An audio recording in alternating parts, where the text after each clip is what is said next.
Defining Duke is brought to you by Athletic Greens. Continuing our health is wealth mindset, of course we'd love to partner up again with Athletic Greens. I started taking AG1 because for me, as someone who takes vitamins at the beginning of every day, they've really consolidated that process. You know, I take a capsule for vitamin D, a capsule for vitamin C, so on and so forth. But now, thanks to Athletic Greens, when I take one delicious scoop of AG1, I'm absorbing 75 high-quality vitamins, minerals, whole food source superfoods, probiotics, and adaptogens to help me start my day right. Right now, it's time to reclaim your health and arm your immune system with convenient daily nutrition. It's just one scoop in a cup of water every day. That's it. No need for a million different pills and supplements to look out for your health. To make it easy, Athletic Greens is going to give you a free 1-year supply of immune-supporting vitamin D and 5 free travel packs with your first purchase. All you have to do is visit athleticgreens.com/Duke.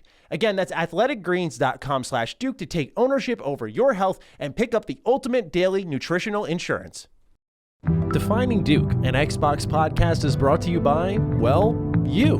If you want to learn how to support the show, go to patreon.com/laststandmedia.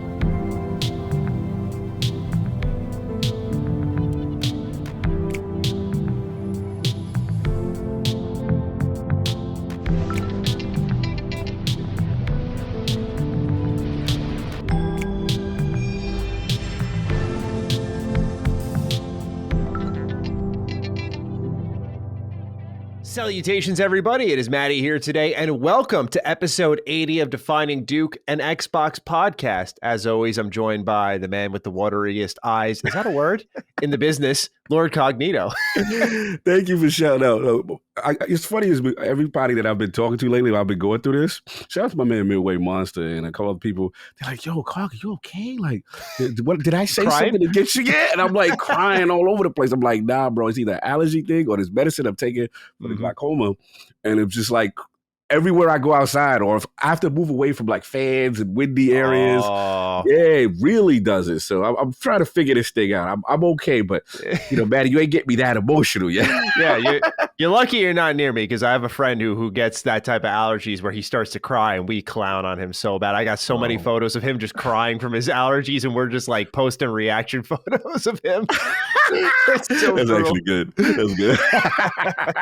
It's funny. It's funny. As a person, as the new crier in town, I can understand. I can relate to his pain, but it is funny to pick fun at it.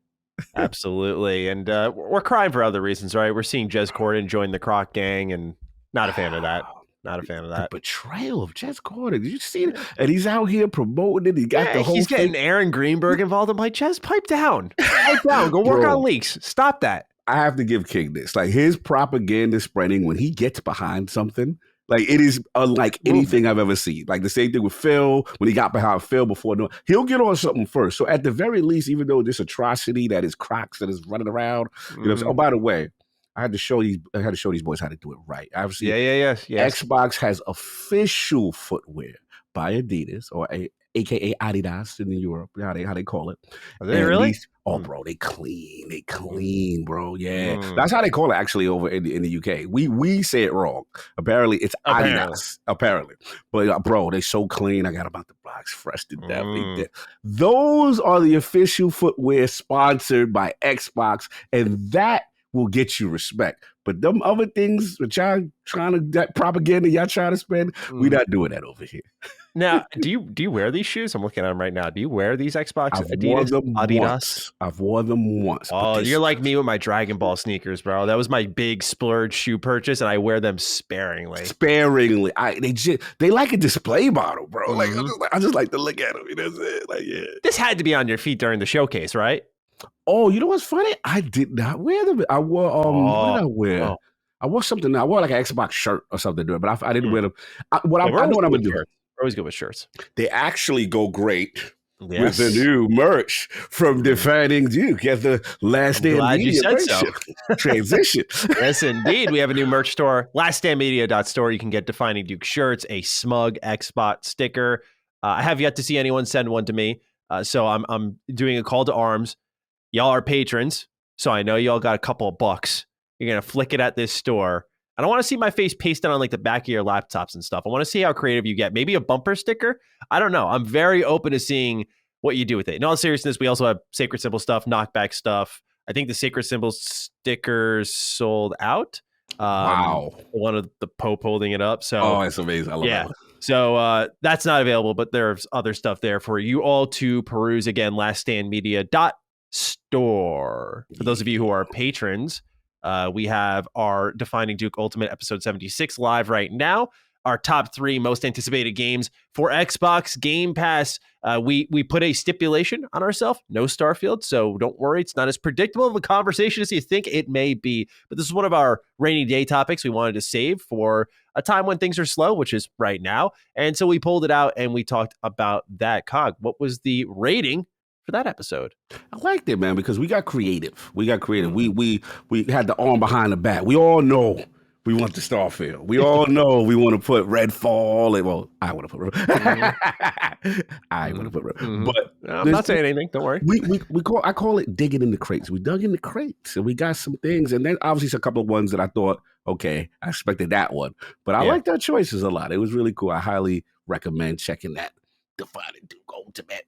Indeed. You can check that out over at patreon.com/laststandmedia. We're having a lot of great segues here in the early going, a lot of interconnectivity, you and I. So I'm feeling good about this episode. Good. Let's do Absolutely. Early access goes live on Thursdays, as I said. You can hit up free feeds like Spotify, Apple, Google Podcasts, and so on and so forth, like YouTube as well on Sundays. Just want to shout everyone out. I'm not trying to stroke our ego here, but Cog, we hit the top 30 U.S.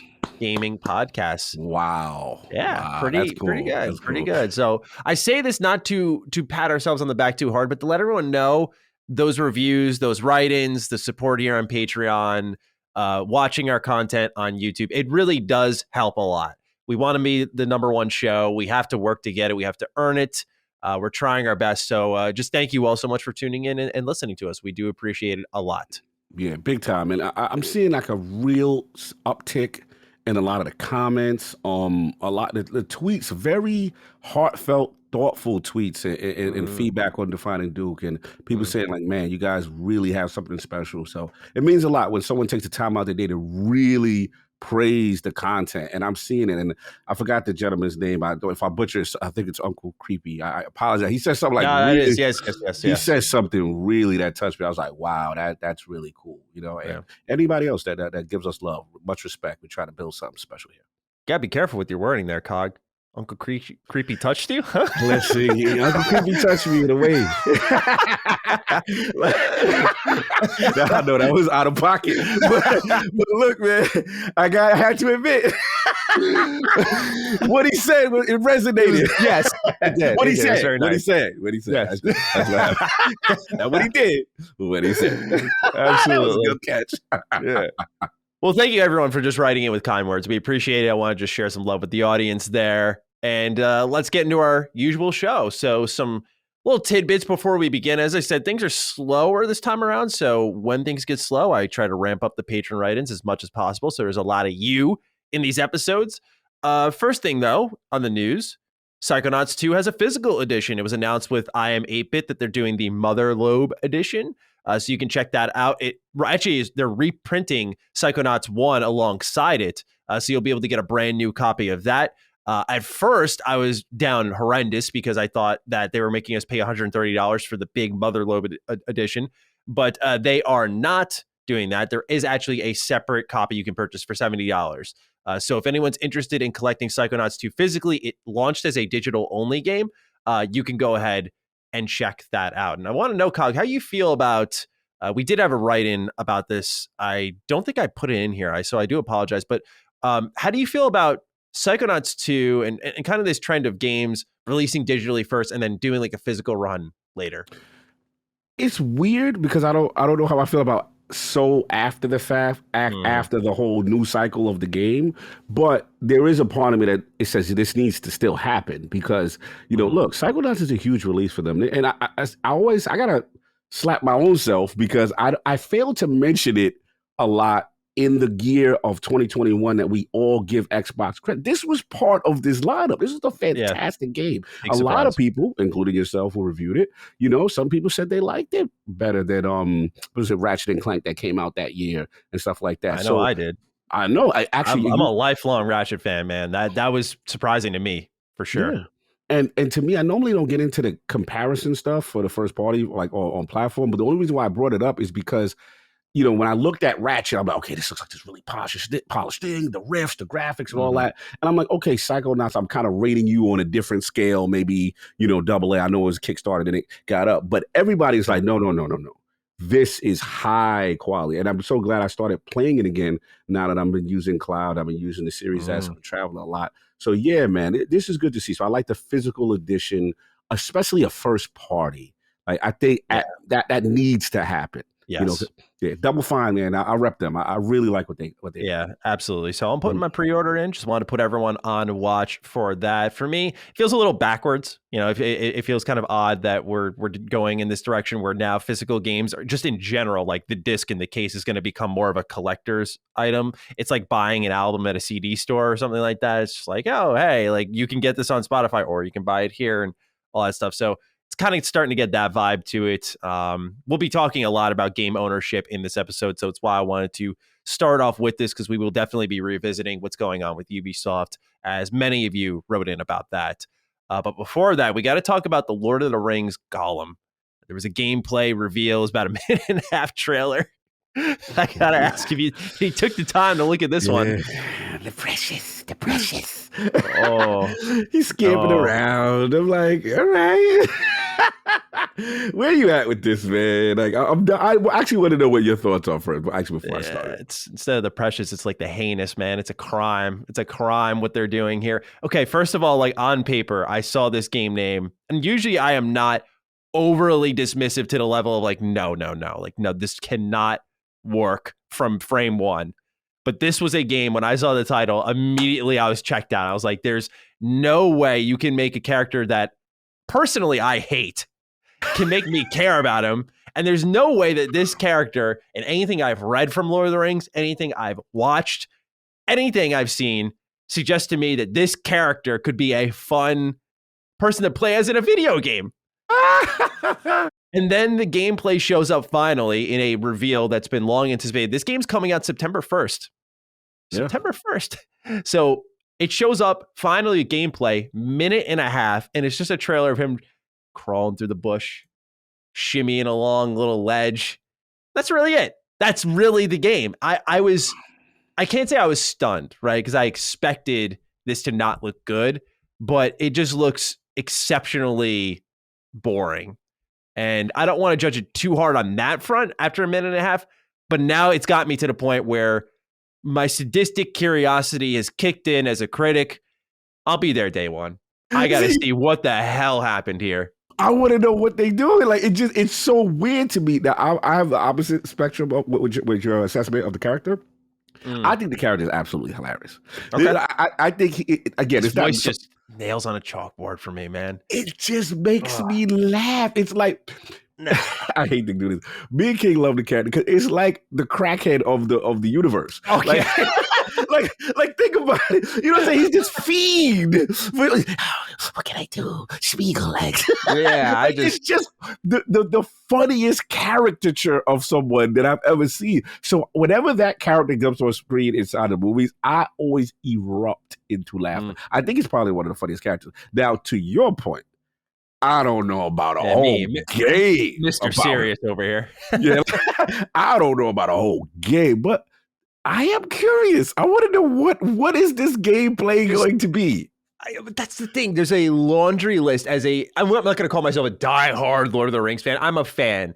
And even I could just list out a ton of ideas that you could hit, or even in some cases revisit. Like I look at bias-wise here, Lord of the Rings: The Third Age, which is literally Final Fantasy X, but a Lord of the Rings game. Like you could revisit a turn-based RPG for Lord of the Rings.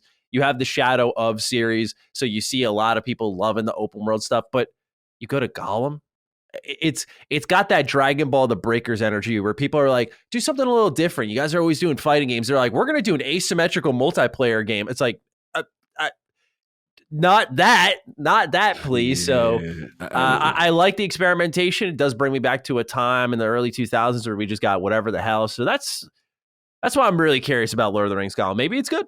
Maybe it's Yeah, good. torn by his fractured psyche, players will have to manage both Smeagol and Gollum on a journey that will take him across various famous locales, revealing more about his time as a slave below the Dark Tower and Mm, his stray with the elves of Mirkwood, and he interacts with mm, iconic characters from the series. mm. Okay, let's Okay. see. There's a game called Lord of the Rings Conquest that they could just remake. Have you ever played that one? I played it, but I've heard about it. It's Yeah. literally, for those who haven't played it, look it up. Oh. Lord of the Rings Conquest. It's Star Wars Battlefront, but Lord of the Rings. Another idea that just makes so much sense, that works extremely well. And there's just make a game about Gollum. Okay, looking at it right now, looking Yeah. cool. Oh Yeah. yeah. Same Mhm, exact framework. You mhm. play as the grunt on the battlefield. You get your hero character. I remember playing the shit out of the multiplayer for that game, by the way, just on a side note. So good. Mm. Yeah, it Last looks little cool. oh sorry, I interrupted you. No, I'm good. I'm good. I just say, yeah, it looks cool. It looks cool. Yeah, definitely check that out if anyone hasn't. But last little bit of news here, and we got a little write-in. TMNT Shredder's Revenge, day one Game Pass, middle of June. Big surprise there to everyone except me. And 1 million sales now. It has crossed 1 million sales. So we just wanted to congratulate Dotemu Tribute Games on not only a job well done, but well-deserved success for a phenomenal TMNT game. Yeah, man. Salute to those guys. They nailed it. They nailed it.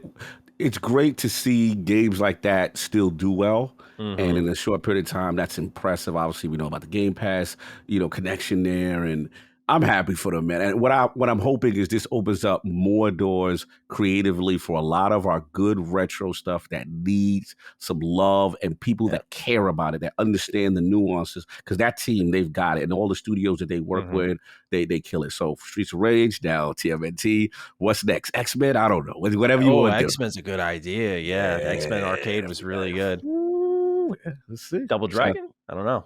that for me. Oh, that would be for me. Yeah, that. Mm. Whew. But yeah, let's see. Yeah, a lot of options though. I hope they do a sequel of some kind or another TMNT game. That would also be really nice to see. But I feel like with the sales they have here, they've mentioned they're open to doing DLC. Depending on how the game does, it seems like it's done extremely well for them since it took them a month to hit 1 million sales. That's excellent. So yeah, I think we'll probably just see a lot of support for Shredder's Revenge, which I'm personally very excited about. And yeah, because didn't Streets of Rage 4 get like pretty good Yeah, DLC as well? yeah. I believe we got the Nightmare Pack, extra characters, a little bit more stuff, a lot of little mobile modes. Yeah, yeah. So I anticipate that. Yeah. So that'll be nice. With that, we now turn our attention to Kasdan Risk, who I wanted to use their write-in to sort of check the temperature here on UCOG and how you're feeling about a certain upcoming game. Daddy Dukes, we are 1 week away from Forza Horizon 5's Hot Wheels expansion. It has been one of my most anticipated releases for Xbox even before the announcement. I've been hoping for more Forza Hot Wheels since Horizon 3 did it. I just wanted to write in to share the hype and love for this DLC. I've been playing through Forza Horizon 5's base game to prepare my garage for the races. Shout out to my fellow Forza Horizon lovers out there. My dog peed on the floor and I accidentally stepped on it in socks kind of day. Ooh, come I've on, had that guys. unfortunately, and it's not a good feeling, man. Not a good Oh, feeling. You get the yes. smell too on it. Oh, It's not good. yes. Shout out to Revin though. Good dog. Shout out. Yeah, man. Hot Wheels, man. Yeah, I'm ready. I'm ready. 3, I missed out on for whatever reason. I don't know what happened with 3. But when I saw it, I'm like, man, that looks cool. That's a unique concept. And then the way this trailer showed off, really phenomenal. I love the wide open tracks. I love the defying gravity stuff. I Mm-hmm. played with Hot Wheels as a kid, so it makes sense. You know what I'm saying? It totally makes sense. And it makes sense for Playground because they really, I wonder is like whose idea, like the whole concept of it, because my curiosity is, did they think it would become what it is? And the fact that they brought it back, to me, signals that they know they've got something. So yeah, to see it come back, I'm excited. Yeah, I'm in there. I'm in there. And I feel like I need to come back to Forza anyway because of the Halo situation. I felt cut its legs off undeservedly. And that game is a high quality game. Everybody on my friends list that wasn't even a car fan was playing Forza Horizon. So I'm ready to come back. Nice.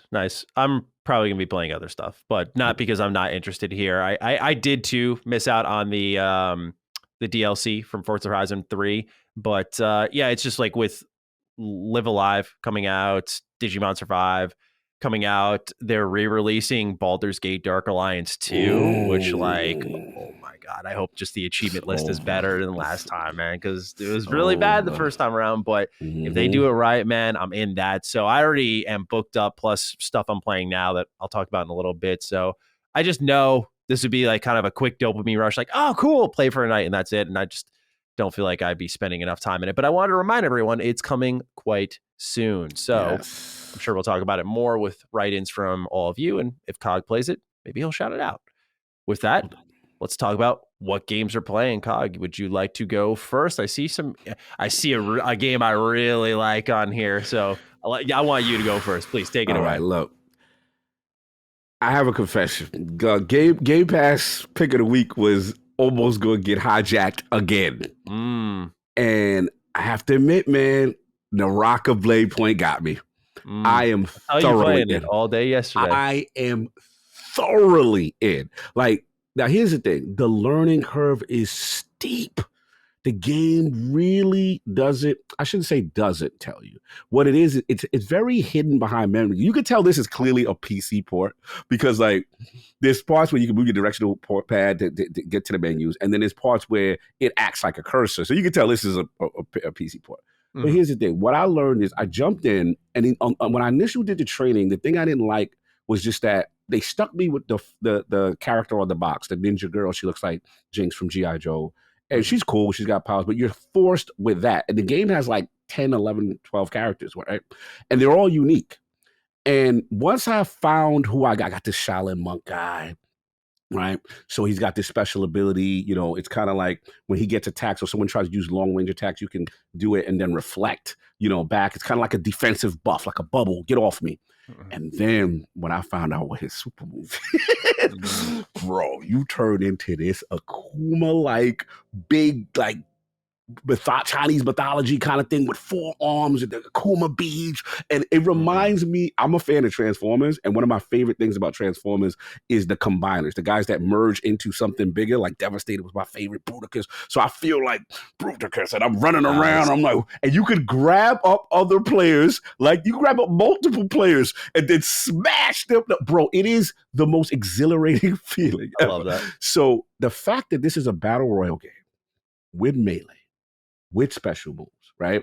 Then what I did, I highly recommend, because people are going to play it, get trashed, and stop. Play bot mode. Go the bot mode first. Learn. And then you start to understand, the fighting is super complex. The counter system, they have charge up moves. Then every weapon that you find on the battlefield, extremely unique. I'm going to fall in love with the nunchucks. The nunchucks, bro. Oh, you doing the Bruce Lee flow? Check my Twitter. Check my Twitter and see the clips I'm putting up and what I'm doing to people right now. So once I got my confidence up, right, then I started playing trios with the homies. Shout out to Lord Sinister. Shout out to Lord Volocop. Bro, trios, the maps close, and they do it in a very Chinese mythology spiritual way. So this is the battle royale for me. I have found the battle royale for me. They hit every note. Oh, I'm watching you go ham right now. Bro, look at them. Bro, I'm telling you right now, and it's deep. Count every weapon. Like, this game is way deeper than you think. Every weapon has a counter, then the traversal, getting up on rooftops, making tough decisions. All right. you see Bruticus? I see yeah. Then I grabbed him up, got the triple kill. Bro, Naraka Blade Point is fire. I'm in. I'm doing my dailies. I love it. Some of the best art style and the cosmetics I've ever seen. The graphical fidelity on this game, Pete don't sleep. Pretty amazing. I love it. This is my Destiny fans were mad yesterday. But anyway, so Naraka Blade Point, I've been rocking that. I had to jump back on MLB The Show. Shout out to those Mets beating the Braves up last 2 games, winning the series. I don't see any Brave comments in the LSM stuff today. They're learning. Bro, I'm getting my lines on, bro, to October. Almost close to getting the playoff berth in first play. I'm doing my thing. So MLB The Show still going. I'm going to set up cross play because I want to. I did that with what you call it, with Switch. But what I want to do is transition now because got my Steam Deck. Got my Steam Deck. Mm-hmm. So I've been testing things. So what I want to do is I got to set up the xCloud thing. I've taken the little college courses to set this thing up in Linux. But okay. Yeah. I got to eventually do it. But I actually been messing around. I threw up Demio PC edition on it. It looks fantastic. Nice. Threw on the greatest 900p game of all time. That's on the Steam. Bro, on Steam Deck at 60 frames. And the resolution, I'm like, damn, Rise on the Road looks amazing. So yeah, it really, and I've been playing XCOM Chimera Squad. That's my baby. So still no console port yet. So this is where it's great that I got the Steam edition, playing and having I really love the Steam Deck. I'm really getting into it, man. I'm mad that I missed out on the episode that you did with Jimmy because, you know, I went to his channel. Shout out to Jimmy Champagne. I went to his channel, look at some like key accessories to get for it. And I'm in love with the device. Yeah. So he's so ready. helpful. Deck ready. Go check his channel. Subscribe. It's so cool, man. And it's a grown man's device. But yeah, that's pretty much what I've been rocking. And like I said, guys, give Naraka Blade Point a chance. Do bot mode. Either play by yourself or play with friends. They got trios, bro. And it's the only battle royale. Think about this. Every battle royale you play, everyone's the same. This is not. It's a fighting. Everybody's got character and class. Check it out. Can't say hi, man. I love to see it. What I've noticed is there's been no Destiny here in the what we're playing section. So they bad. It's pulled you away. The clan's down bad. Yeah, they mad. Defining Duke is brought to you by Athletic Greens. Continuing our health is wealth mindset, of course we'd love to partner up again with Athletic Greens. I started taking AG1 because for me, as someone who takes vitamins at the beginning of every day, they've really consolidated that process. I take a capsule for vitamin D, a capsule for vitamin C, so on and so forth. But now, thanks to Athletic Greens, when I take one delicious scoop of AG1, I'm absorbing 75 high-quality vitamins, minerals, whole food source superfoods, probiotics, and adaptogens to help me start my day right. And it gets me ready for Defining Duke, where I got all that energy. My immune system is ready to go because I'm sick and tired of hearing you all talk about Crocs. And better yet, what's great about Athletic Greens is it's lifestyle friendly. So I always talk about the fact that I'm vegan. This is vegan friendly, but it's keto friendly, paleo friendly, all that good stuff there. It contains less than 1 gram of sugar and no GMOs or nasty chemicals, artificial flavoring, none of that stuff. And it still tastes quite good. And it costs you less than $3 a day. Not only that, but the mental clarity and alertness is something I wanted to highlight. Again, as a podcaster, your alertness is everything. So this type of stuff really does help. Right now, it's time to reclaim your health and arm your immune system with convenient daily nutrition. It's just 1 scoop in a cup of water every day. That's it. No need for a million different pills and supplements to look out for your health. To make it easy, Athletic Greens is going to give you a free 1-year supply of immune-supporting vitamin D and 5 free travel packs with your first purchase. All you have to do is visit athleticgreens.com/Duke. Again, that's athleticgreens.com/Duke to take ownership over your health and pick up the ultimate daily nutritional insurance. What you been doing? What you been rocking? A couple games this week. I didn't write it down, but I hopped onto Valorant for the first time in a while, just to mess around, and that was fun. In lieu of a certain announcement? Actually, no, just a couple of buddies were on it. I already had it installed. I forgot I did from the beta days, and so I was just like, all right, let's check it out. I will say again, though, that announcement with Riot is underrated, underappreciated, because the unlock paths, I'm almost thinking like I might just wait till then. The amount of awesome looking champs that are in the game that I'm just not going to be able to access.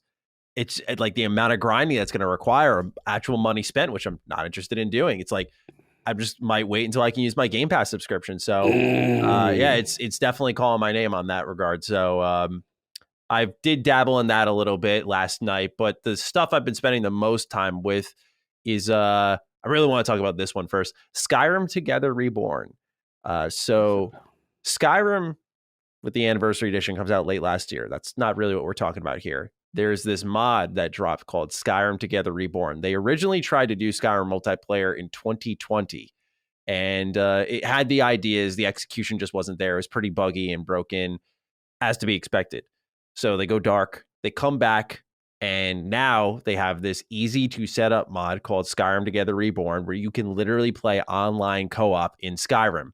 And I'm talking about, when I say minimal hoops to jump through here, it's literally go on Nexus, download obviously the mod itself through the mod manager, so it automatically does it. You download an address library, automatically does it. I followed a 7-minute tutorial. I want to shout out the YouTuber Galactic Fever. So they set it up where you just go into Vortex, you find the client that's got the server, you set it up, you download Log Me In Hamachi, you set up your own server, give your friends an IP address, they connect to your host, and that's literally it. And Really? It sounds like a lot of hoops you got to dive through here, but this is a 5-minute process tops, really simple to do. Nice. And once you're in there, you invite your friends to a party.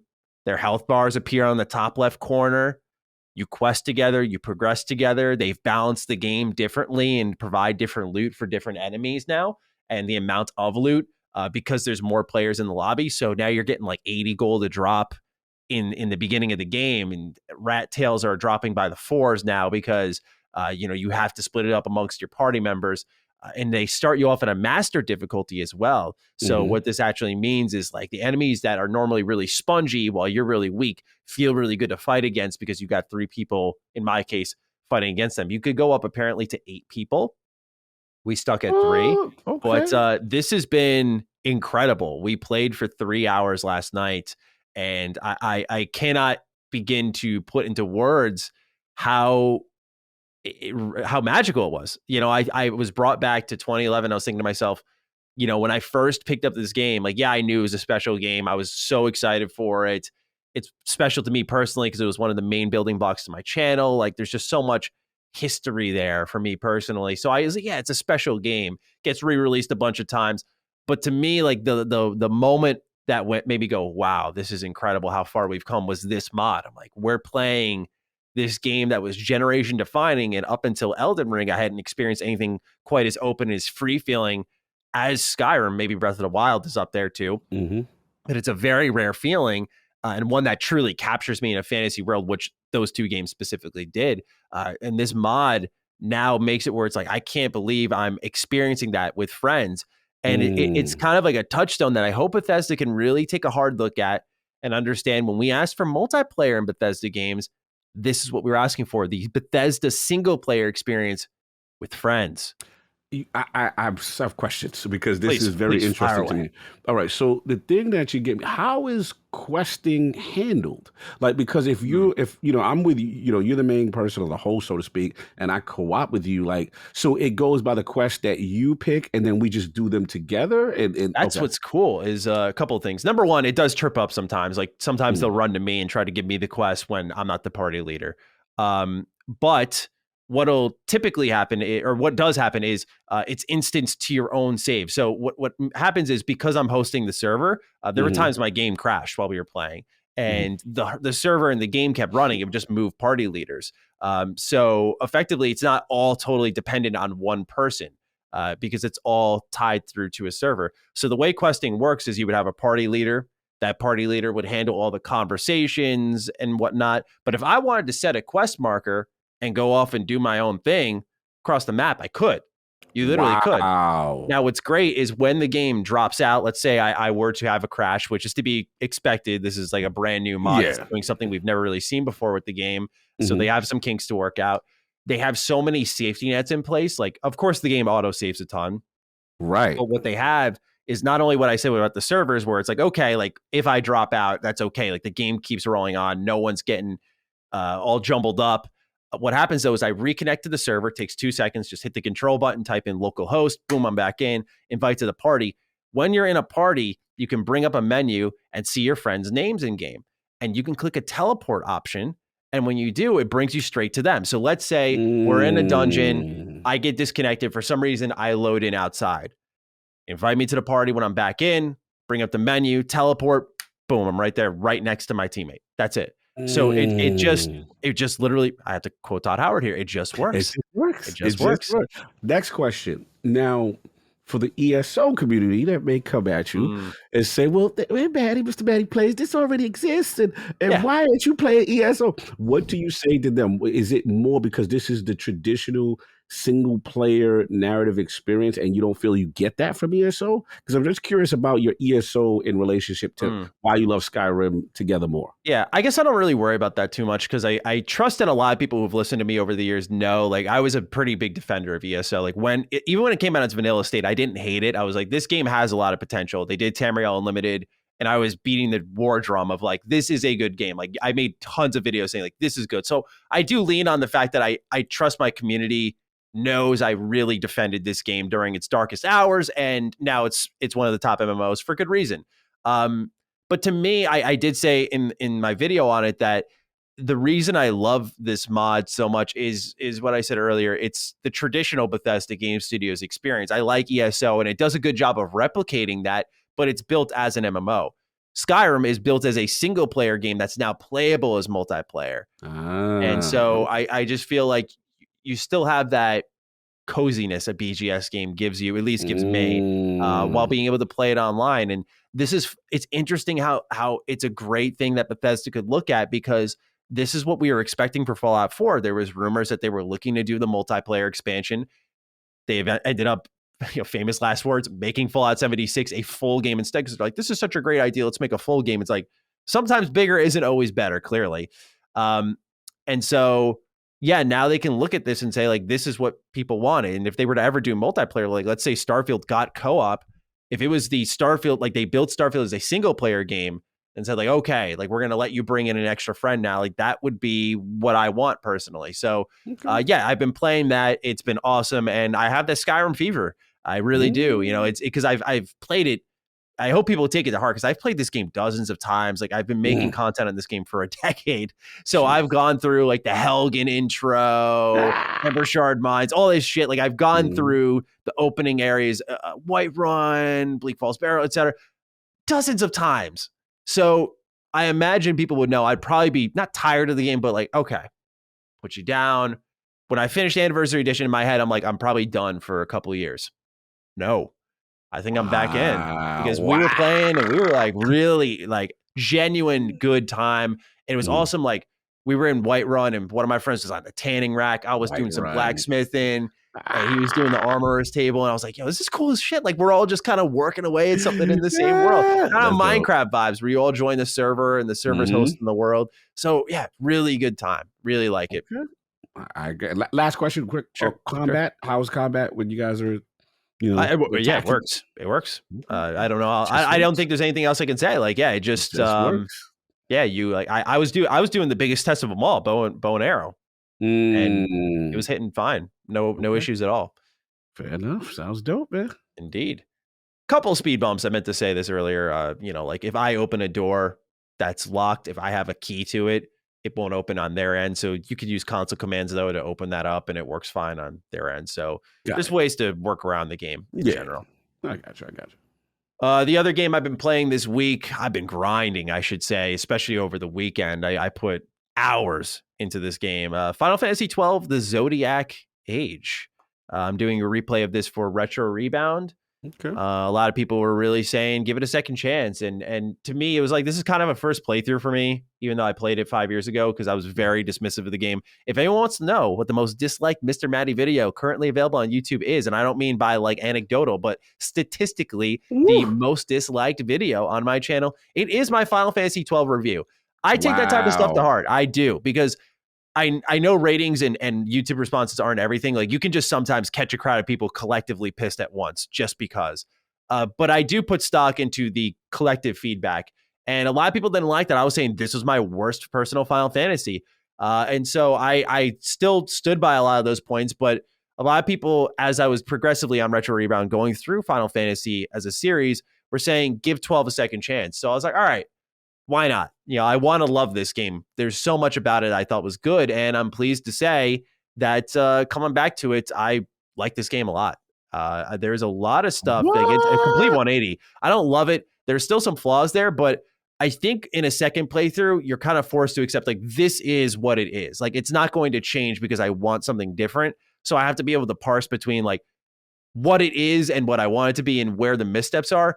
And I think because they wanted the game, it came out in 2006 to be so big, so wide, so open, as many people have played it know, like these environments for PS2 are huge. Nothing like we really ever saw on the console. Seriously impressive for its time. And because they're so big, if you were to put random encounters in there, like in Final Fantasy X, this game would be hundreds of hours long. Just terrible pacing. Yeah. All right. So they decided, let's do a combat system that just happens in the open world.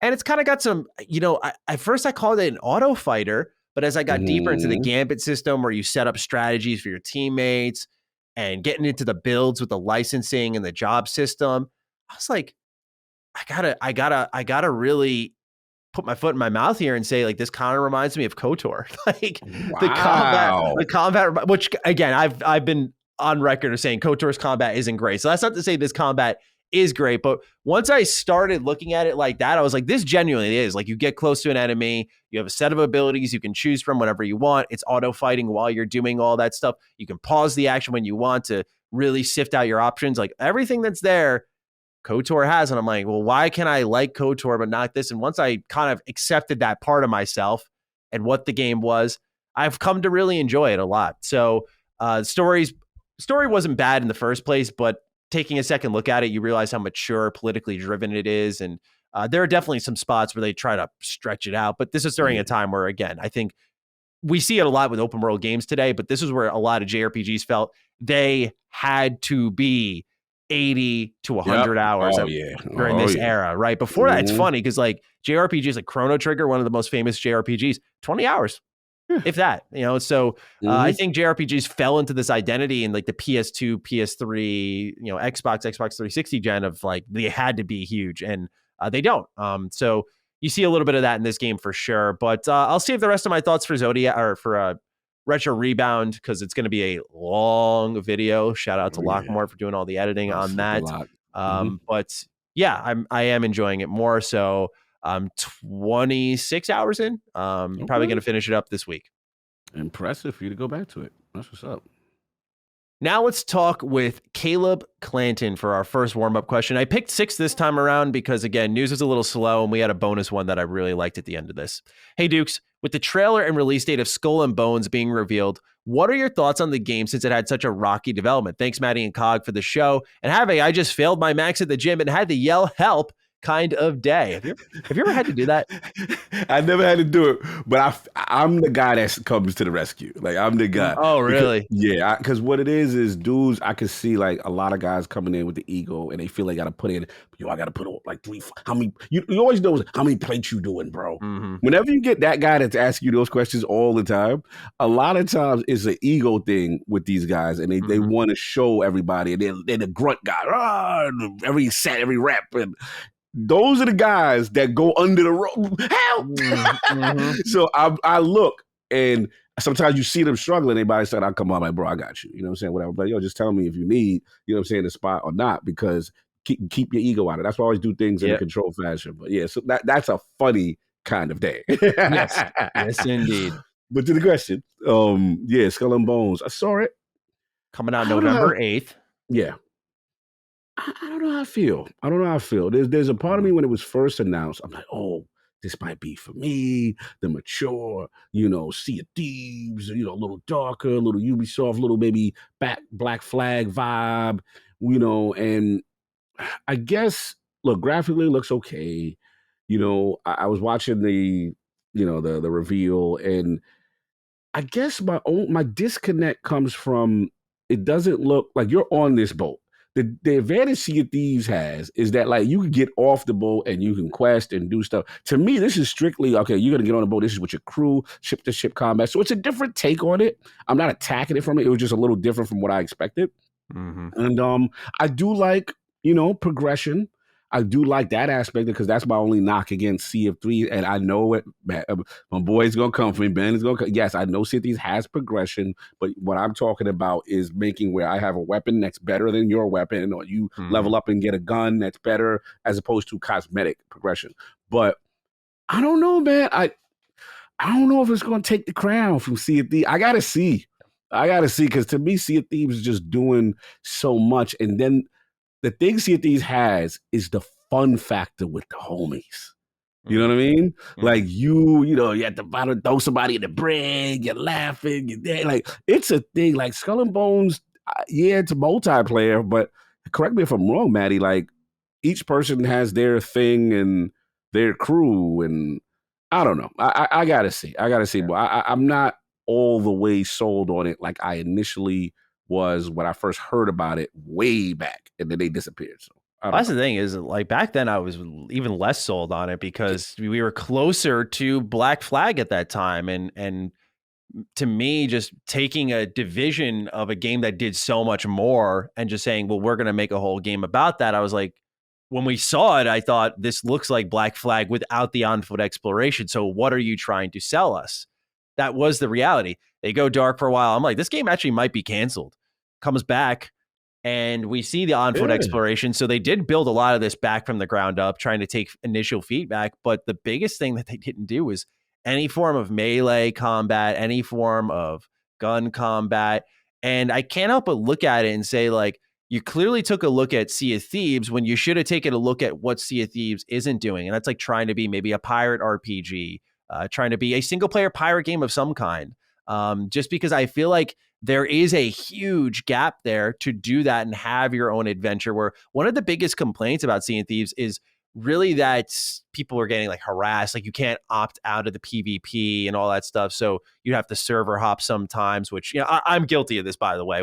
Last time I played Sea of Thieves, me and my friends were just yelling into the megaphone, hunting down ships. It is fun to be the hunter, but I understand the desire of people wanting to just play the game. And I feel like Ubisoft did what Ubisoft does.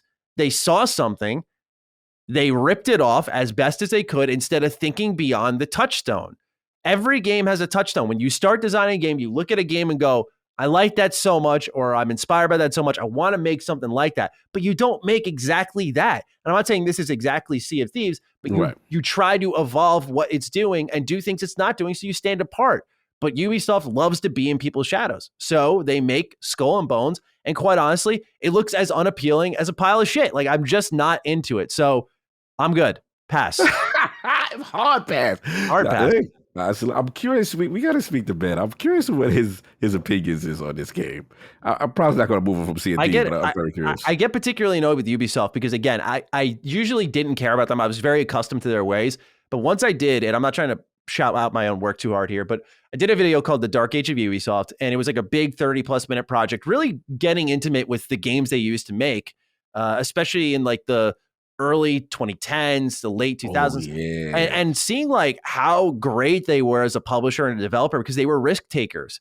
And it's like they found Assassin's Creed, they made Assassin's Creed 2, and they just got really passive from there. And they found Far Cry 3, which was like a step forward for open world gaming, and they got really passive from there and just kept redoing it. And it's frustrating to watch because I look at something like they're doing now with Mario and Rabbids Sparks of Hope, one of my most anticipated games of the year. I'm just like, this is the Ubisoft I love. Like, this is the creative Ubisoft we know and love. But then they do something like Skull and Bones, where I'm just like, you guys can't help yourselves. Like, is there any confidence in the creativity, or is there too much involvement in upper management, like we've read before, where they're really like deciding what you're going to do? I don't know. It's really unfortunate, though. I'm with you, bro. You nailed it. I think that's exactly what it is. They've become very formulaic, and I feel like once they started to get a taste of success, it almost felt like the Call of Duty energy, where we have to keep bringing this back, and then in this template, and also what I call try to catch a wave. What's the new hot thing that everybody's doing? Okay, we need one of those, right? Yeah. And then, it lacks the soul sometimes of what they used to do creatively. And last point I'll say is just that, did you see that release date? November 8th this year. You see who else is coming out that week? Oh, yeah. I almost forgot, As me, ILP crew, Skull and Bones is outside. They feel confident going against God of War, Ragnarok. Oh, okay. Dude, it's just, you put it perfectly that they kind of create these soulless games that are trying to do what other games are doing. And I think of things like The Crew, looking at Forza Horizon. I think of things like Hyperscape. Oh, we need our battle royale. It's frustrating, man. It's really frustrating to watch companies go down this route, because it just shrinks more and more of what AAA game development could be. And if people wonder why Elden Ring was such a triumphant game, it's because it felt like a risk taker in a very popular space where you don't see risks being taken. You just see that in the indies, and then they see what the indies are doing and go, okay, we know people like this. How do we do it bigger and better? And I get it. Gaming's getting more expensive as a medium. You know, it's a higher risk. So you have to mitigate the risk. Minimize risk, yeah. So I understand, but it's frustrating for a company that has had so much success experimenting, quite like Ubisoft. And the only time they've really flopped I can think of as of late is, with like something like Phoenix Rising, Immortals Phoenix Rising, where it's like, yeah, you sandwich that game with, let's see here, Watch Dogs Legion and Assassin's Creed Valhalla. So no one's going to play, unless you're a reviewer like I was, and play 3 open world games in a span of a month. That was a fun time in 2020. Shout out to the pandemic. Had nothing else to do. Bro, shout out to you for even attempting that. Salute. I didn't finish Immortals Phoenix Rising. I said that in my review. I played 10 hours. I was like, this is the same shit, even though it's a new IP. Anyway, I'm being mean now, so let's move on.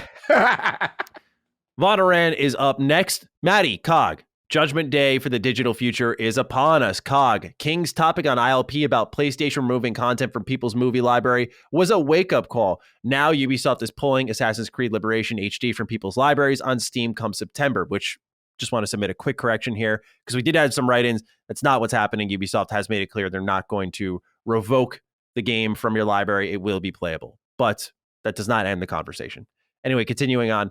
Matty, we know how you preach for physical media, but now that companies, as King phrased it, are coming into our homes and robbing things we bought, what is the proper solution? Should we consider government regulations for an option? Cog, what's the vibe for you here? How are you feeling about continuing on with big bro Ubisoft here, who has been at the forefront of this conversation with, we talked about last week very briefly, and I did definitely go way easier on them than I probably should have about the DLC and whatnot, because you were like, we got to talk about this, and I was the one who was more lax. I was like, Duke Physical is very, very quiet. I'll explain why again, but yeah, I now seeing that plus AC Liberation, I feel has broadened the conversation more, and so I apologize that I was slacking on my Duke Physical route here, but Cog, I want to know how you're feeling about the near miss that was AC Liberation getting taken down from Steam, was potentially unplayable. To me, it read more like Ubisoft was, when they submitted their comment, walking back on a decision they were absolutely making here, which was revoking a game from people and making it unplayable. And how you're feeling about, I think, the all digital future being a little closer, when we look at, again, the digital first, then we get the Motherload edition and so on and so forth. How are you feeling about things getting closer to that and what we're seeing from companies to maybe not get ahead of the curve and prepare gamers properly? Yeah, I'm coming full. My eyes are opening. It's Duke Digital. My eyes are opening, and when something doesn't smell right and it doesn't feel right, I have to speak, or my conscience speaks to me and says, "Yo, that." And to me, this is definitely reactive on their part, right? In all intents and purposes, they had every intention to pull this game. And then we've seen the actions from multiplayer games in their stable and removing that kind of stuff. And I have a problem with it. I have a problem with the fact that, hey, we paid for this. I understand server accounts and I understand, things of that nature, but it's like the gamer really doesn't want to hear it if you pay for that experience. They want to play that game. And my concern is, especially with Ubisoft, and I'm not just trying to single them out, but they're the subject of my wrath right now. But sure, the reality is I want this to be a wake-up call that don't think you're going to take stuff away and then you go and just repurpose it in a remastered version and shut off the old versions. That's the vibe I'm getting. And shout out to Mr. Matty Plays, because I watched your video and you really talked about the dark side of it. And I have to admit, I'm coming around. I don't like it. I don't like it. And this is the side I think as gamers, we got to fight a little bit for. Now, as far as government regulation, I don't know. I don't know the proper channels to go. This would probably be a good DDU for us to get Mr. Hoglaw on, and maybe I'll reach out and talk about it, because the thing is, I understand, licensing issues, right? That I can understand on some level. You bought a game, and at the time they paid for licensed music or a licensed thing, and that license ran out. As much as I don't like it, I understand that as a reason for why something can't be brought back. But when you take a whole mode, a whole game, bro, I struggle with that. And now we're seeing the PlayStation movie thing that happened in other countries. And granted, I get it, but we as gamers have to be on it. And I think this is something we really need to bring a little bit more light. I think it's going under the radar and nobody's really talking about it too much. And I want us, I'm glad this subject came back up. Yeah. On the front of government regulation in video games is something we probably want to steer pretty clear of as much as possible. We don't want to have another hand in the cookie jar. Good point. Good point. Especially we've seen how sometimes game ratings are handled outside of the US. And I just think that, it's just opening up a can of worms because it's not going to stop at that. So it's definitely not something people, I feel, should be calling for. Otherwise, though, on the note of your question with Ubisoft, I want to start off by retreading back to last week where I was very much like, oh, it's just DLC, it's just online servers. That type of stuff, to me, still, I don't want to say it doesn't matter, but online servers for multiplayer experiences, I understand closing down. You can't keep them up forever. To me, what it does speak to, though, is the cycle will begin anew in 10 more years when they start to shut down games that are coming out right around now, and so on and so forth. And I think that's what started to speak to me more. I was like, okay, it's not a big deal now. But do we have the proper things in place? Like they remastered Assassin's Creed 3, right? All the AC games got nice remastered Ezio collection, all that stuff. They never brought the multiplayer forward. So it's one of those things where I'm like, now you're not preserving something by design. And that is frustrating as a consumer. And then when you see them taking a game that is single player in Assassin's Creed Liberation HD on Steam and saying effectively that we wouldn't at first be able to access it, even if you owned it, by the way, as King would say, yeah, they are kind of going into your house and robbing you of the thing you bought.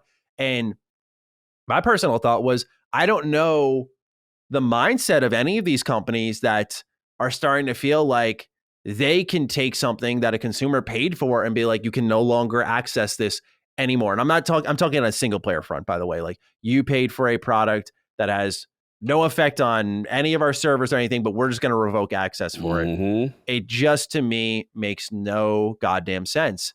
And I think we're starting to walk into more and more of a renter society in general, by the way, with the way the economy is.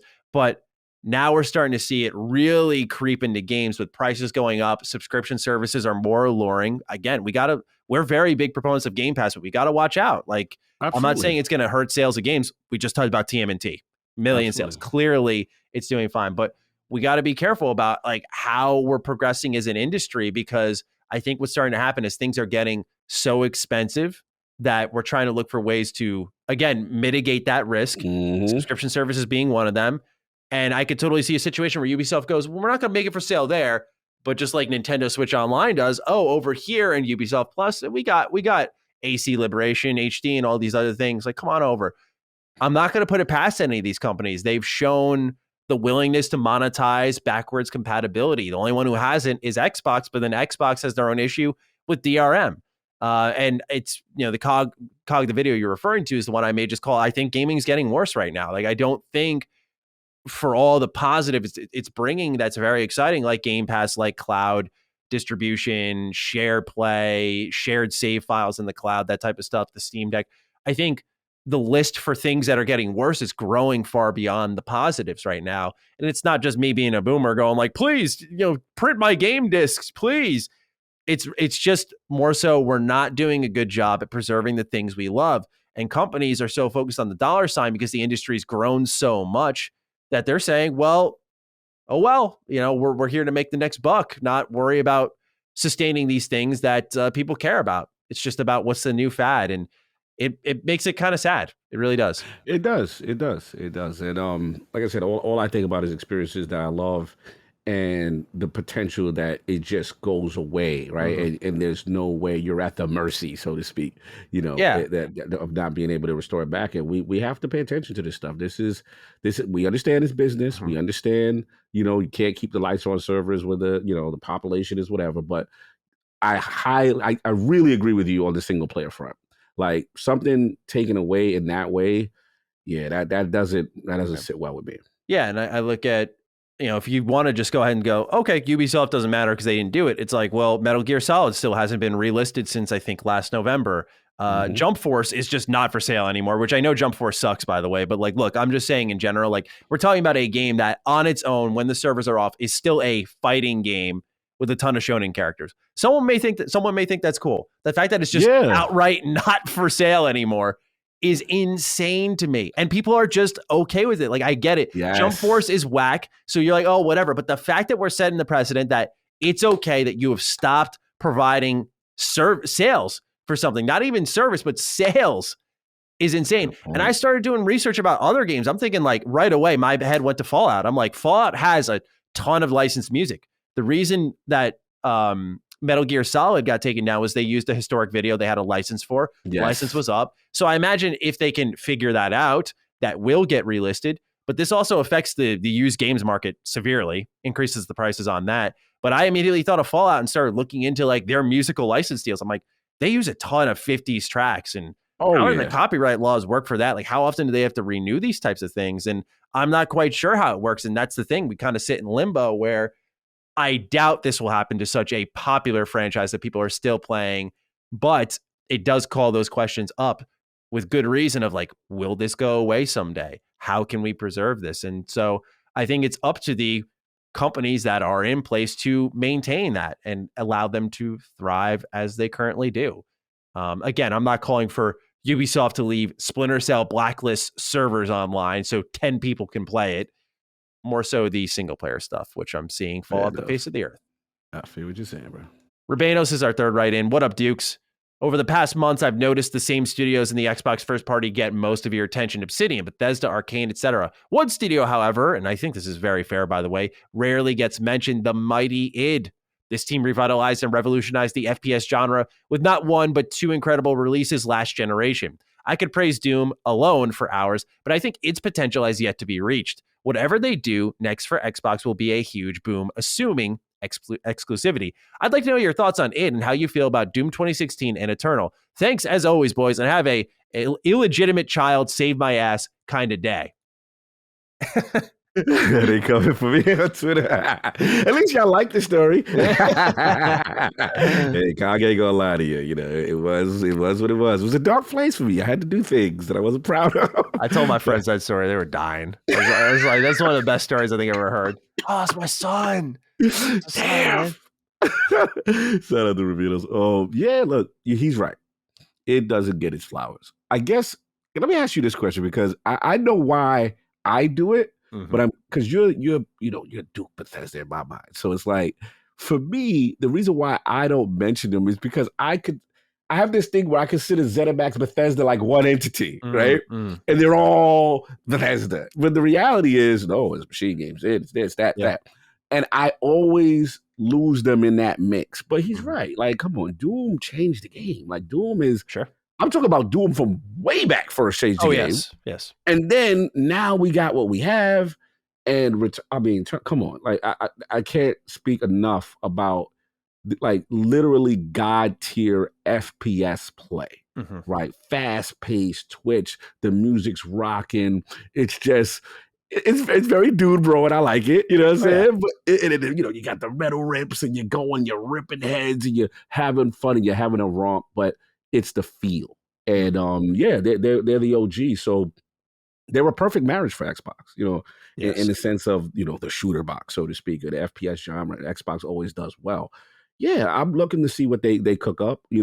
I guess I wasn't even worried about them. My main thing is I look at them differently in the sense that I want other studios who may have graphical issues or may have FPS genre issues and they're doing something. I want them to go talk to them and learn about that tech, collaborate, work with them to get your stuff up. That's how I look at them, because I already look at them as, I have reverence, you know what I mean? So that's where I'm at. But where are you at with id, and like, what do you want to see them do? Why you think we don't mention them enough, or you don't mention them enough? Like, where do you sit? Yeah, I'm definitely guilty of not mentioning them enough. And I think it's because, to me, they've made one good game and one amazing game.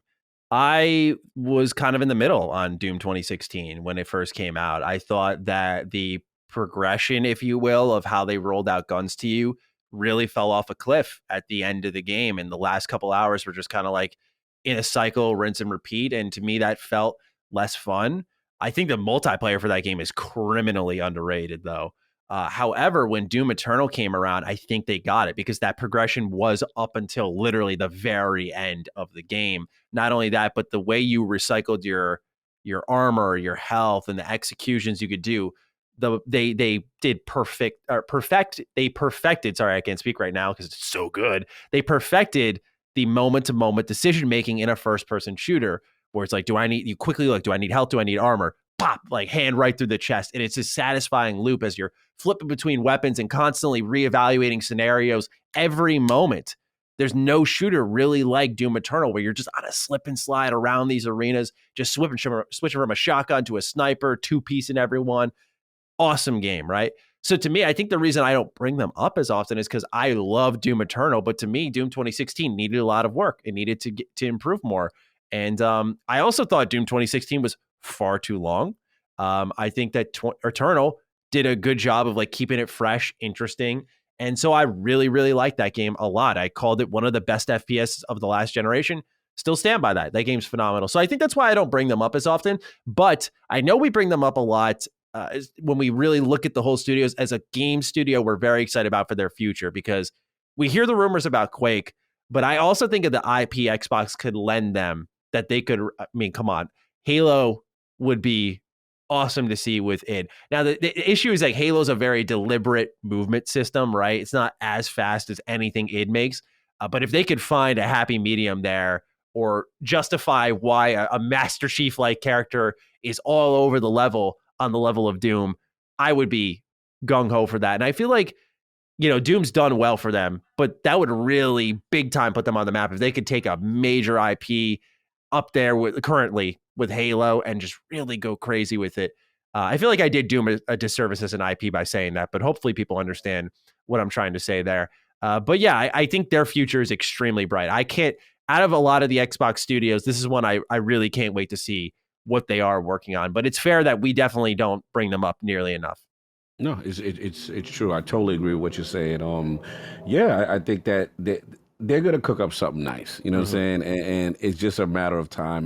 But I personally just want more collaborative stuff like with them and utilizing properties. I know we talked about this in previous Dukes about like crossover type scenarios with characters, and yeah, I'd love to see a Master Chief in the universe. So you know, something like just something fun. I just want Xbox to do something where we really take a step back and we go, whoa, the Doom Slayer and the Chief together doing something like crazy. You know, I would love that.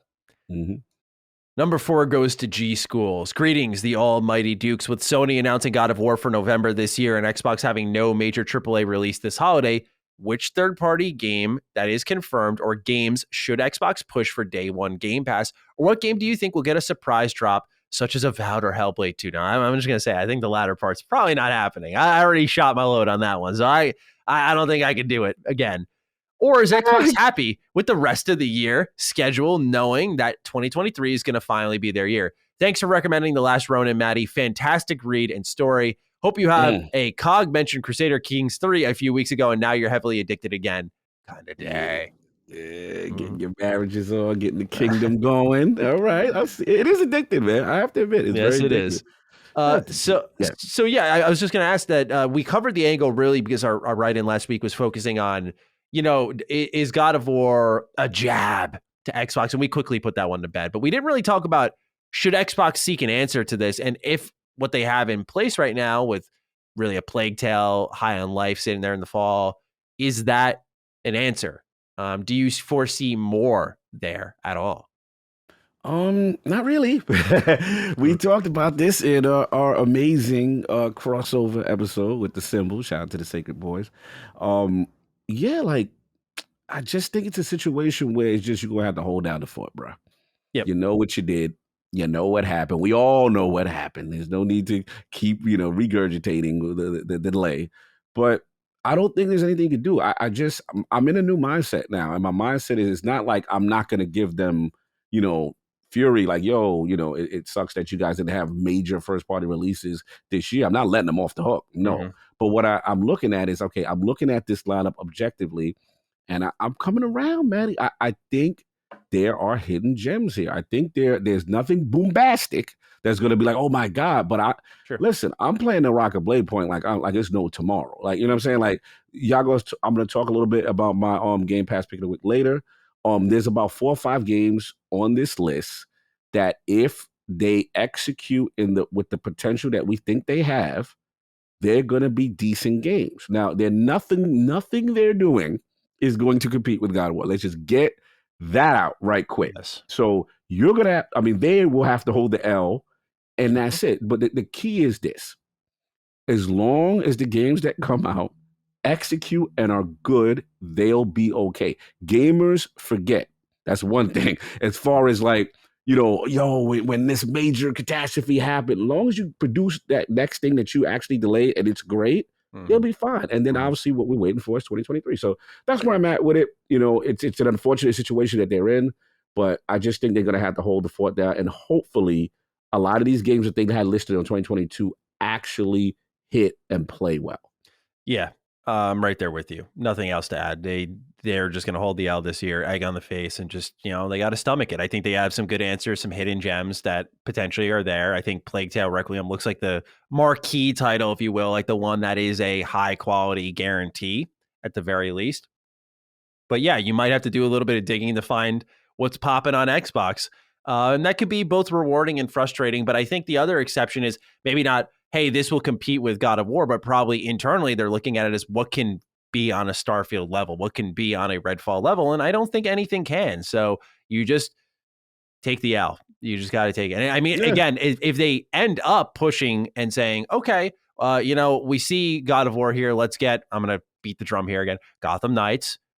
Great. That is exciting, but I'm personally not expecting anything. Same. Like, I'm in the same boat as you. I'm not expecting anything, but if, hey, they want to throw a bag at Gotham, they want to throw a bag at Midnight Suns, a game, like, hey, I'm not going to say no. You know what I'm saying? Like, so that's how I'm looking at it. We may get the best I feel they could do for 22 is, like you just said, may get a surprise Game Pass third-party inclusion announcement. Yeah, like late in the year. Late in the year. 2 months, a month away, where it can't cut off the pre-orders, like Outriders style type of announcement.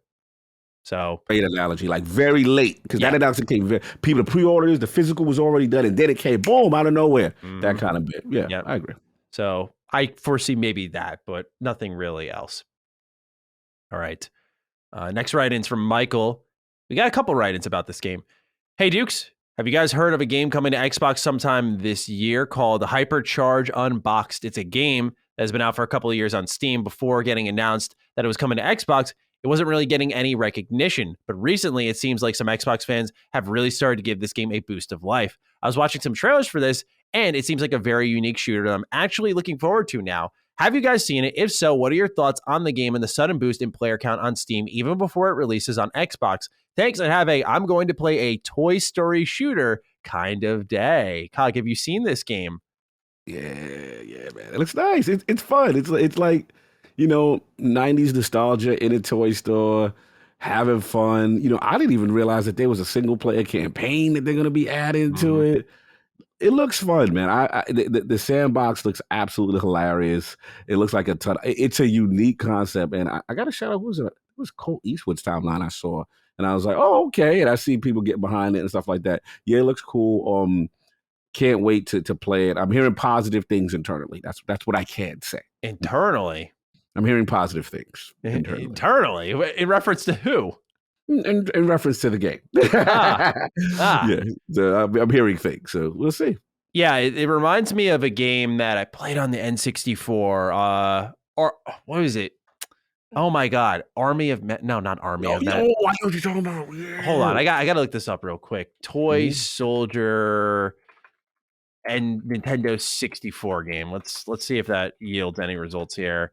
Army Men, Sarge's Heroes. That's it. The Army Men series was awesome because you'd run around these environments like your kitchen, and you would play a third-person shooter. There was a game I found that was a third-person shooter on Steam years ago, around 2015, called The Mean Greens, which was a also toy-based shooter, third-person, and it was really fun. I remember playing online with a couple of friends. This looks like the new wave of that, but it's a first-person shooter, and it looks higher quality for sure, higher budget, and I'm very interested in this one. So I can see why it's going viral. It's got a concept that I don't think a ton of people maybe are familiar with, because it's, we're talking about back in 94, 95, something like that. So way back. Old game, but looks really cool, and excited that it's coming to Xbox. Yeah, and I like it's unique. It's just colorful. It's unique looking. Got to give a game like that a shot. Absolutely. All right, Cog. Last question before we get into the news comes from VDRCC. Hi there, Dukes. Since Atlas just put Persona everywhere, not just Xbox, isn't it more Atlas finally stopped being Atlas more than Xbox fought hard to get them? It looks like the decision was entirely made by Atlas alone. I don't know if I can give Phil and the team credit for it. Please have a just arrived at the hotel for my vacation and immediately have to leave because the entire surrounding forest is burning kind of day. That's terrible. That is Yeah, terrible. that's bad. That's bad. Yeah, I know some people that were going through that. Shout out to VDRCCC. I disagree. I disagree. Look, I understand his overall thought process that, Atlas is opening it up because obviously, Persona's on Switch, stuff like that. But this is how I look at it. You know, Historically, their actions have shown not to really play ball with Xbox or anybody per se. When I look at the deal in Game Pass, the way it's structured and how that's coming, in my opinion, the key to this situation to me is not Atlas. The key to this situation is your boss. Your boss tells you what to do, Sega, right? So if you were staunch in your way, and let's just say for whatever reason, whether it be resources, let's say legitimately resources, they just said, hey, we don't really feel the effort is worth it to put it on Xbox or whatever, other platforms. And let's just say they had this great relationship with PlayStation.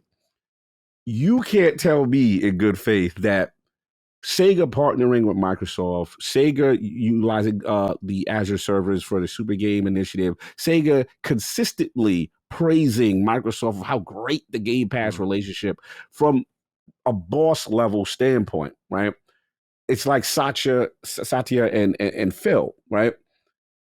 If somebody wants to get Phil to do so, let's say Phil's staunch on not doing something, but if someone wants to get Phil to do something, you go to Satya. And then if Phil had a stance that was one way for a long time, and all of a sudden Satya is the one like, yeah, I think we should do this thing that's opposite your stance. And then all of a sudden Phil changes stance.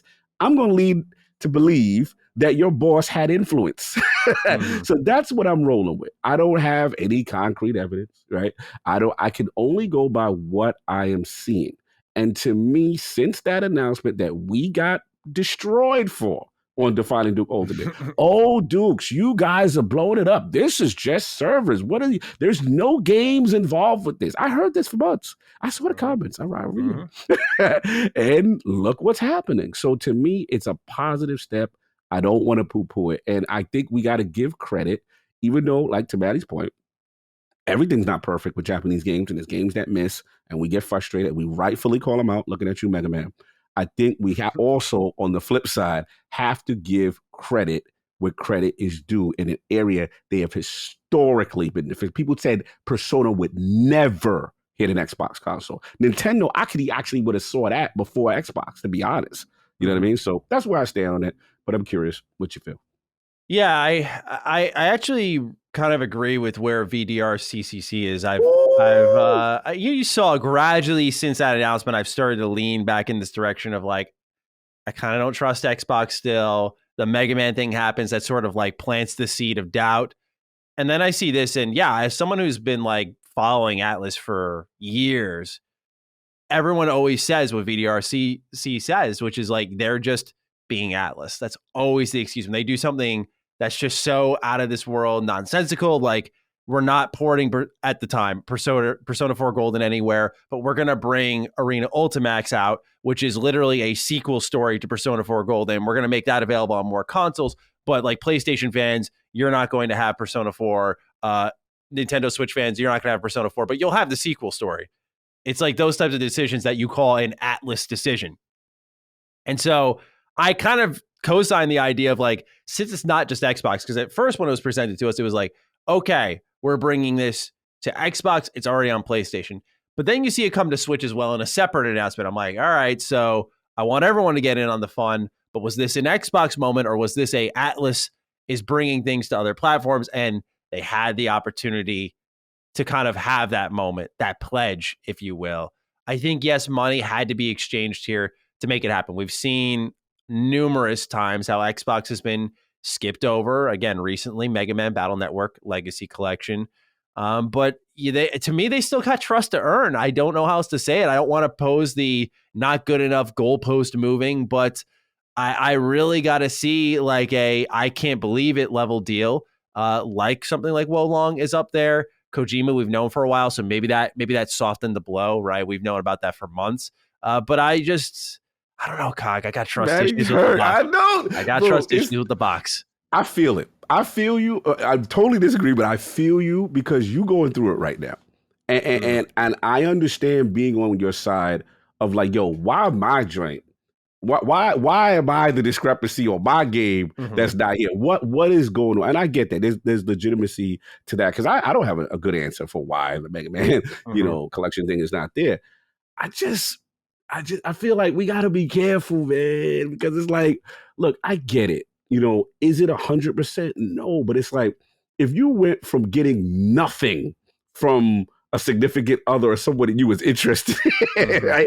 You got absolute. They act like you not in the room, and here comes somebody. Hey, boo, hey, big head, how you doing? We good? You know what I'm saying? Like, and to me, Xbox was always left out, right? So I get it. Is it perfect? No, there's still some weird gaps here and there. But if I looked at it collectively as a whole, objectively, there's more good that has happened with the Xbox Japanese game front overall than there is that we can point out and say negative. But I get your trust issues. I just say, just wait and see, man. That's where I'm at. I'm not displeased, right? I want to make that clear. It's not like I'm upset with their efforts. They are trying. You can at least see that. And this felt like a statement, and I'm going to still take it as a statement, as I said, when the showcase dropped. But I will say that as we start to kind of sift through the announcements that have happened afterwards, I wonder sometimes. I'm like, all right, you didn't get Mega Man either. That's my guy. Like, I know. What else are we doing? My thing is, listen, I feel you. My thing is, Atlas they checks gotta get cut. At some point, they could play Atlas as Atlas all they want. There's a boss here, and the relationships are changing. And sometimes it's a process, man. It's a process. I do believe that why I trust Atlas kind of woke up. I think it was happening because they were very surprised. They said they were, but that's the thing. I got to stop myself because the Sega CEO had said they were surprised at how well Persona 4 Golden sold with its port. And I'm like, y'all just didn't know what you had? Is that it? Honestly, I mean, you know what it feels like to me, and I'm guessing, right? It feels like it's a legit resource porting issue. That's the vibe I get, right? So it's like, where could we get, and I have no evidence, I'm just guessing, where can we maximize the most money based on the style of game we make? The Sony base has proven that if we put it on there, we're getting hand over fist what we putting out. Xbox, let's be real, weren't in tune with those games. Now, surprisingly, Switch being omitted didn't make sense to me because I'm like, that's the same kind of audience, right? It would do well. And Switch has shown that this generation, they are making mature games. So them eliminating Switch is stupid to me. That means you've got a porting issue. You don't got the resources to do what you want because at bare minimum, Xbox should have been eliminated and it should have been Nintendo and Switch party, a Nintendo and Sony party, right? It should have been these two getting all the games, all the ports. And that's why when I see the weird gaps, I just think they're constrained in a certain way. Maybe they don't have enough support studios. I don't know what their internal thing is. I do think relationships play a part. I want to give my boy Sov credit for this. I do think relationships do play a part. And I think Sony had a fantastic relationship with them. And it just made sense when you know people in the building and things are getting done. And now Xbox had to get in the building, right? Maybe they got in through the top floor and the message came down, bro, here's the port you need to make. But we don't got here's the bag for Game Pass. Shut up. Get in there. I'm guessing. I'm making stuff up. But that's just how I feel about what I think might be happening. But you're making valid points. I would love to get a fly on the wall to know what's truly going on in there. A lot of guesswork, unfortunately. A lot of guesswork we're doing. A lot of guesswork. With that, let's move into the news. So we have this Redfall interview. Normally, my necklace is getting caught and choking me out as I speak here. Normally, we have a whole thing written out for this, but this was one of the biggest interviews I've seen in recent memory, and it was all written. So what I wanted to do, Cog, was gradually comb through this with you here because we do have some major brand new Redfall details to lead off the news in our show. I wanted to start off with trying to just be as concise as possible and focusing on the story at the top of the article where they confirm that the story does not change based on who you play, but the dialogue does, and they've created a more dynamic system that is directed by the people who worked on Prey. They mentioned choice and consequence, they being IGN, asking about it. And in Redfall's announcements, it was said that our actions change Redfall settings. And they say that multiple endings and stuff like branching missions are less important to Redfall. Although in truth, I think we have more elective missions. There is a campaign, but there are some side mission spurs that you can do or not in the campaign. What it really influences is how a certain character's outcome happens or how they feel about you. Then we have the nest and we have the safe house missions. And then we just have the random exploration of the world and the spawns and the vignettes out there. But the overall plot itself, we do not have branching stuff. And with that, they also confirm there are not going to be multiple endings and that most of what you're going to learn about the characters is through banter and the cinematics. They say they're all character-based. So if I have a briefing for this one mission and I'm playing as Layla, I get Layla's perspective on the mission. But if I play through again that same mission, I'm playing as Jacob, I get his perspective on it and then all of his banter. If we're playing together and I'm playing as Layla and you're playing as Jacob, they have their own unique banter back and forth as two characters that get to know each other. And they also confirmed you cannot change your character after you've started the game. So I want to just pause there.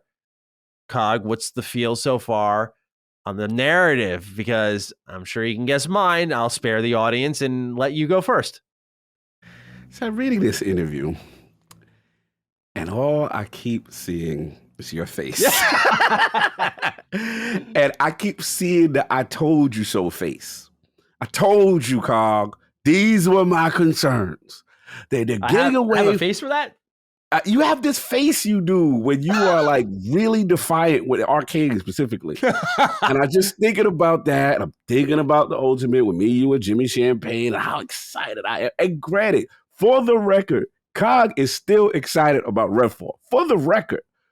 But I have to admit, my boy was right about his concerns about why he may not like it. And for everything that he loves Arkane to be, the character thing, it not really affecting, you know, the overall gameplay choices at the end and then the banter in between. It does come off as sacrifices being made for the sake of the multiplayer. Mm-hmm. I have to be honest, right? As a co-op guy, I'm cool. Mm-hmm. Cog is cool. Sure. I'm excited. Don't let the LSM audience think that. I mean, I want to be clear with the audience that like I am fine with this, but for my boy who loves them for their true narrative, the reason, the branch, the story, like I don't know if he gonna get what he want with this. Mm-hmm. And now I see my boy like, yeah, maybe checking out. So I'm done talking because this topic is all about you. Like there's so many times I'm dying to hear your perspective, and this was one of them because I'm reading it, Matty, and I'm like, I see his face. I'm like, he gonna talk and say, you see, but let me done talking for you. Let me hear what you truly feel. I'm just not. I can't act disappointed because I totally expected this when they were like, yeah, we're really co-op centric. I'm like, yeah, there goes like part of why I like Arkane games, which is that agency. But believe it or not, I like Arkane games more for their immersive qualities because outside of Dishonored, like they typically do illusion of choice. Prey is a very strong example of that, where the endings are roughly the same. So they were already kind of trending down that road. And I've come to expect that with AAA games that they never really ever deliver a level of true choice. It's extremely rare. And that's why I celebrate Dishonored so much as a franchise, because I think they really had a grasp of it. So disappointing, yes, but was I angry? No, it was just like, yeah, I kind of expected this when I saw it. Not being able to change your characters also, I kind of like that they lock you in. They're like, yeah, you're playing as this character. Like, I think it's good that I think too many games try to make the path you're on escapable and shifty and, you know, fluid. You could be and do whatever you want. It's like, no, let people have games or help people mature with games. Let them make choices and think about them when they're leveling up. Not go, oh, I'm going to do this. Oh, I made a mistake. I don't want to build like that. Figure it out. I think it's important that we do stuff like this. I think what's more disappointing is they're kind of citing banter as being the character building. Because you know what game did that is Deathloop. It's Deathloop that did that. And I did not think that was a great form of storytelling because it's mostly like, hey, I'm on the radio right now. What's up? And I'm just like, no. Why you gotta do that for? Yeah. Why you got? I'm just like, no. This is not how we're going to have the story be delivered, right? And for most of it, that's what's happening. It's just over the phone calls. I don't know. The banter can be good. It's good personality stuff. I just played Valorant the other night. Like, yeah, little banter, building the world that way is fine. I'm just hoping for good amount of cinematics. So we'll see. Don't want to judge that too hard. I'm shocked right now. You're shocked. I thought I was going to get a This has been this is a foregone conclusion from months ago. I've been here, man. You're catching the wave late I'm here. catching up. I'm catching the wave late. You're Ubisoft right now. You're catching the wave late. Don't do me like that. No, I feel you. Look, I'm impressed that you're at least even being open-minded coming. I thought this would destroy you on this game. I was already destroyed. Oh, okay. I'm late. Fair enough. No, you're good. How will progression work? Do I have to level each character individually, or will there be an overall account level? And they say it's all per character. So again, you're locked in. They talk about how flexible character builds are, and they mention that you're not going to be able to respec. So that is something that is definitely worth. I want to get your opinion on that one, Cog. Yeah, I don't know how I felt about that part, because I like respec, and one of the games that I've been playing that's cooperative that does a fantastic job of that is Outriders. That's one of their best things. Like, hey, you go down a path, you don't like it, and hey, you know what? Let's invest the points and go this other way. So that's interesting. To me, I'm not like super negative, but it's like it goes into what you said, that locking you in vibe. Yeah, I think. Right? Yeah, that's where they're going with it, design-wise. I will say I am surprised there's no respecking at all. They even mentioned there's no real class types. Everyone has a set of skills, both active and passive, that are kind of in common with everybody. And I'm for it because I like the idea of like a form of choice and consequence, like make your decision, read your skills, think about your build, and create something. But I do understand why people would be very displeased with not a reversible decision here. They mentioned things like remnants.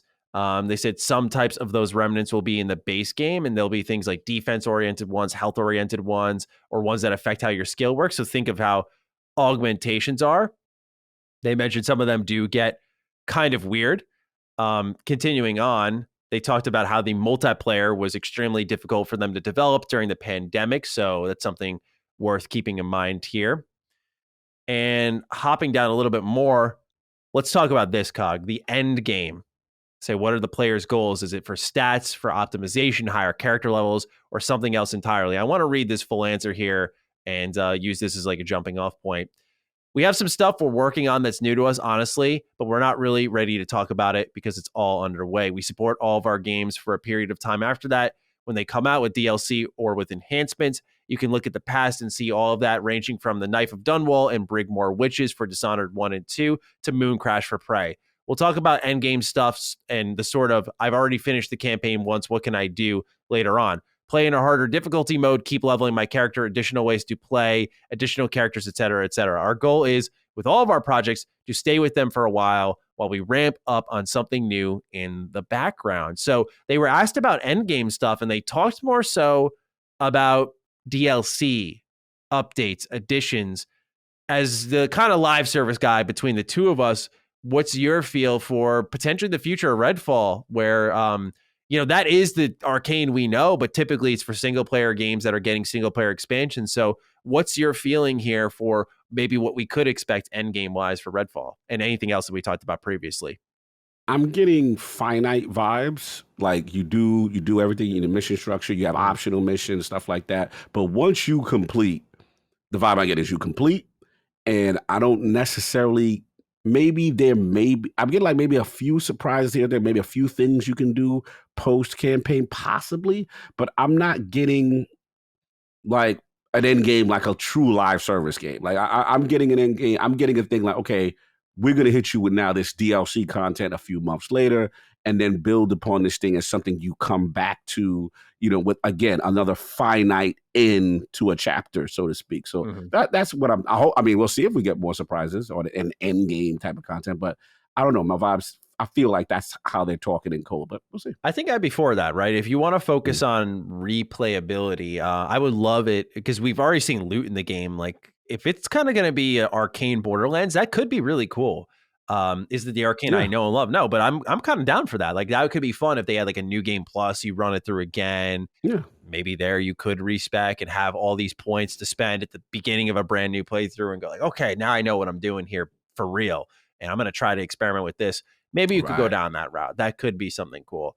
On the note of difficulty, they talk about, will it be harder to go alone or is it balanced for more people? They say all of our games make a Venn diagram. If you lay them on top of each other, they overlap heavily, but Dishonored is still focused. Prey is a seamless, contiguous environment with continuous flow of time and physics focus. Deathloop added multiplayer. That's done by the Leon studio. Mooncrash added roguelike elements. Redfall falls on that same Venn diagram. It'll have a lot of the same arcane creative values, narrative-rich space, the location is a character. We put a lot of thought into the history of the place, immersive moments through the body, through the action, through the climbing, the sliding, all that stuff. And then, of course, game mechanics that interact in interesting ways that will sometimes surprise us. At its heart, one of our games is part shooter, part RPG, about exploration of a world and all of that. That's the important part. And Redfall is made so you can play through the campaign solo and you don't have bots with you or for the other characters or whatever. You're just purely solo. You pick Layla, Jacob, Devinder, or Remy. You'll go alone. You go through the world. It's not a super hardcore stealth game, but stealth is a factor. COG, we're going to speak here. The AI is based on awareness with sight and sound. You can use stealth to get an advantage on people or bypass the conflict or whatever to avoid fighting if you're wounded or weak. So that is the way the single player just goes through the campaign. And there's no special mode for multiplayer or any of that. If you play with other people, one other person, two other people, three other people, or a total of 4, it becomes more and more party-like, of course. It's probably our closest to being a party game, but solo is very much a classic Arcane experience. Now, they say stealth is not that big of a factor here, which is very different from their previous games. How do you feel about what they're saying for solo versus online co-op? Yeah, it feels stealth is definitely reserved for solo. I don't get the vibe at all, based on the comments that when we're playing co-op that we're going to really stealthily approach a majority of situations. Not that everything got to be guns blazing, but I would hope for some aspects of it, and that as the stealth guy, the shinobi, the ninja, you know what I'm saying? Like, I always like that. I like the sneaking up on guards and let's take this thing out and okay, you get up over there. All right, cool. Look at the paths that they walk in and the patrols that the vampire lovers. But I'm in my mind, I like that stuff, and I guess the type of game I like is I like repercussions.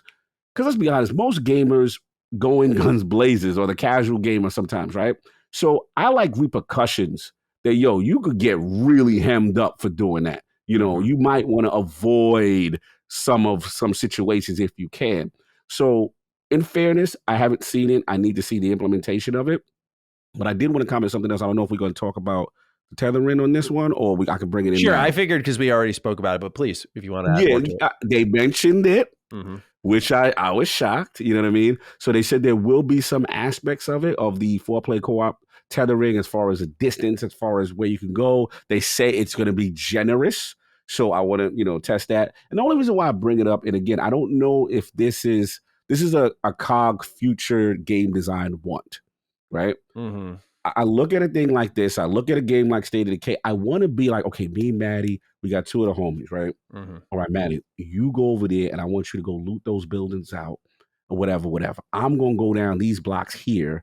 I want a game like, and I was hoping, I'm not saying Redfall, you can't do that, but like, I'm hoping we get to a point in technology where we could have that. And then you go, yo, COG, oh my God, I'm surrounded the vampires. Get down. I'm over on this section over here. And we're like, yo, we got to hurry. Like, there's a part of me that likes the Rock of Blade Point for this. Even though it's Battle Royale, it's one map. It's so expansive, right? So my boys are in beef. I'm like, yo, what part of we over here by the Sundial Temple? Oh my God, there's crazy people over here. Get over it. Like, I love that.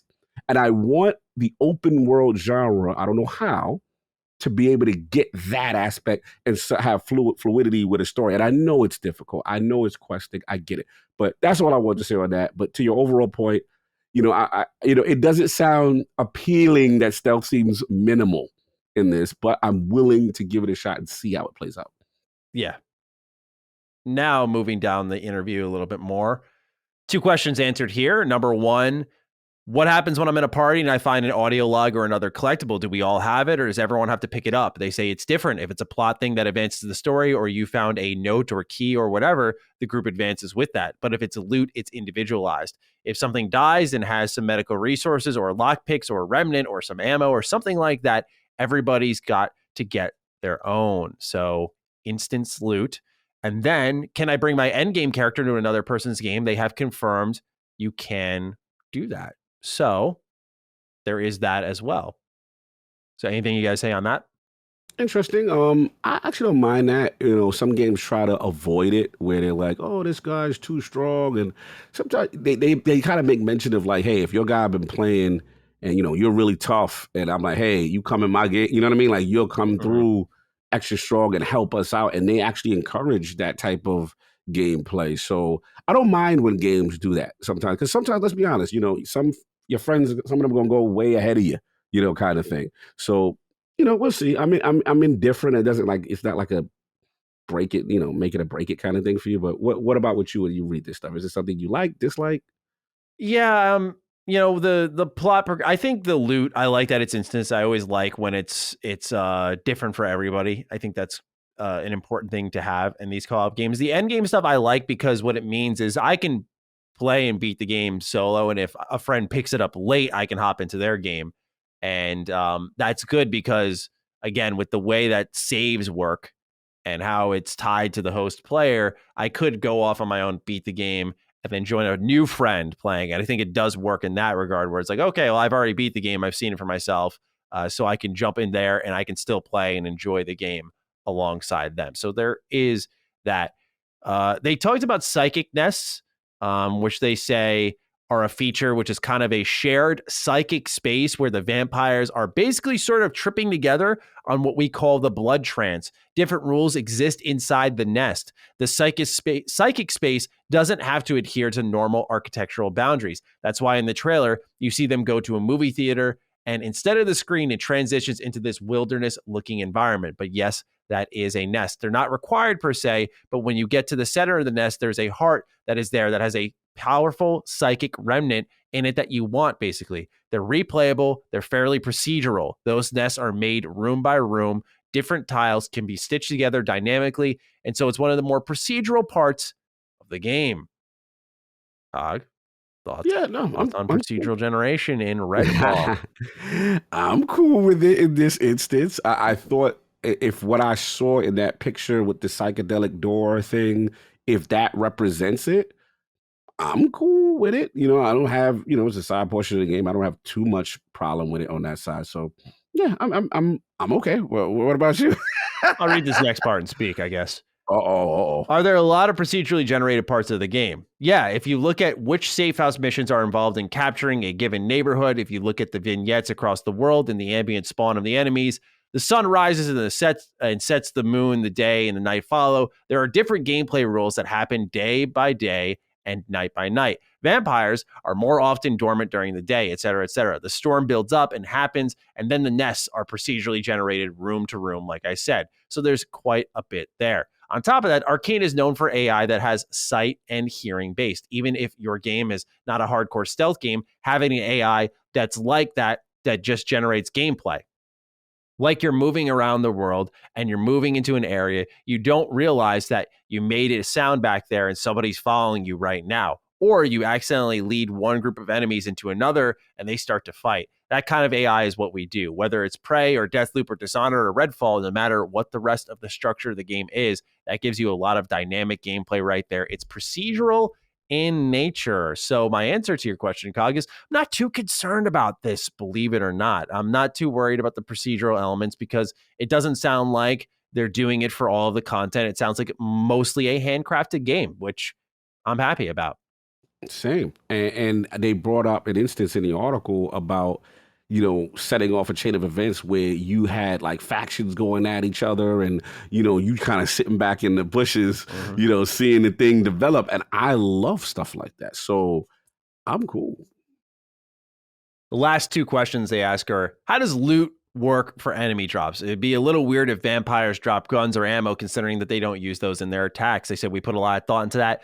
Most of ours are like environmental storytelling scenes where you come up into a scene and maybe you see a bloody body on the street, and then you look up at the roof and there's a blood streak. It looks like the guy was dragged down on the roof and was dropped. So if you make your way up to the roof, you'll find he was hiding up there and someone caught him and threw him off the roof. Therefore, there's a beer bottle, a sleeping bag, and some stuff up there, and you loot it. The loot typically feels appropriate to the faction. If you stake a vampire and dig through the ashes, you might find a remnant or something to that effect, a physically imbued magic item, basically. Bellwether soldiers will more likely have the military gear.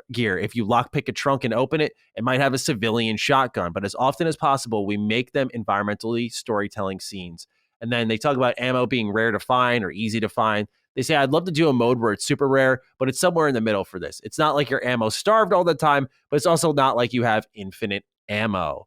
So, Cog, that concludes a gigantic interview done by IGN on Redfall. I want to know the question I think everyone's asking. How are we feeling overall about the game so far? I'm still good. I'm still good. I'm still on it. Yeah, I'm still good. Nice. I'm still good. I'm still on it. You know, is it perfect? There are some things that I have concerns with. Yes, right? But overall, I'm going to be able to take a character. I'm going to get a narrative. I'm going to be able to play with my homies. I'm going to have to stick it through. I'm going to have to not reset points. You know what I mean? My main concern is just, is this narrative good enough? Is this narrative really gripping from start to finish? And my only disappointment, I was hoping for a little bit of not saying like they have to be big alternate endings, but like stuff really affecting change. I'm not saying it doesn't exist in it, but I want to see to what extent, right? So my only question now is this a compelling story? That's it. Do they execute a compelling story where I'm interested, I'm playing with the guys, and the world, you know, has the environment is believable, and the enemies, I want to see these boss fights. I want to know these I want to see these powerful vampires. You know, am I fearful? What are the tactics we're going to use to take this stuff down? Do these abilities and stuff matter? And that to me is more important. And I'll tell you my final thing is, I just want to, as much as I love Left 4 Dead, right? I just want to make sure this is not like a Left 4 Dead kind of clone. I want narrative. Like I'm buying you or subscribing to Game Pass for the Arkane because I want a good story. I want to feel a way while I'm going through this. And as much as I love Left 4 Dead, there's no Zoe. Where's Zoe? It sets you apart in Left 4 Dead 2, but outside of that, yeah, not really. You're not coming in here for this world class narrative of Left 4 Dead. Yeah, shout out to Bill. Yeah, shout out to Bill. Took one. So yeah, that's where I'm at with it. So we'll see. I'm still feeling good about it.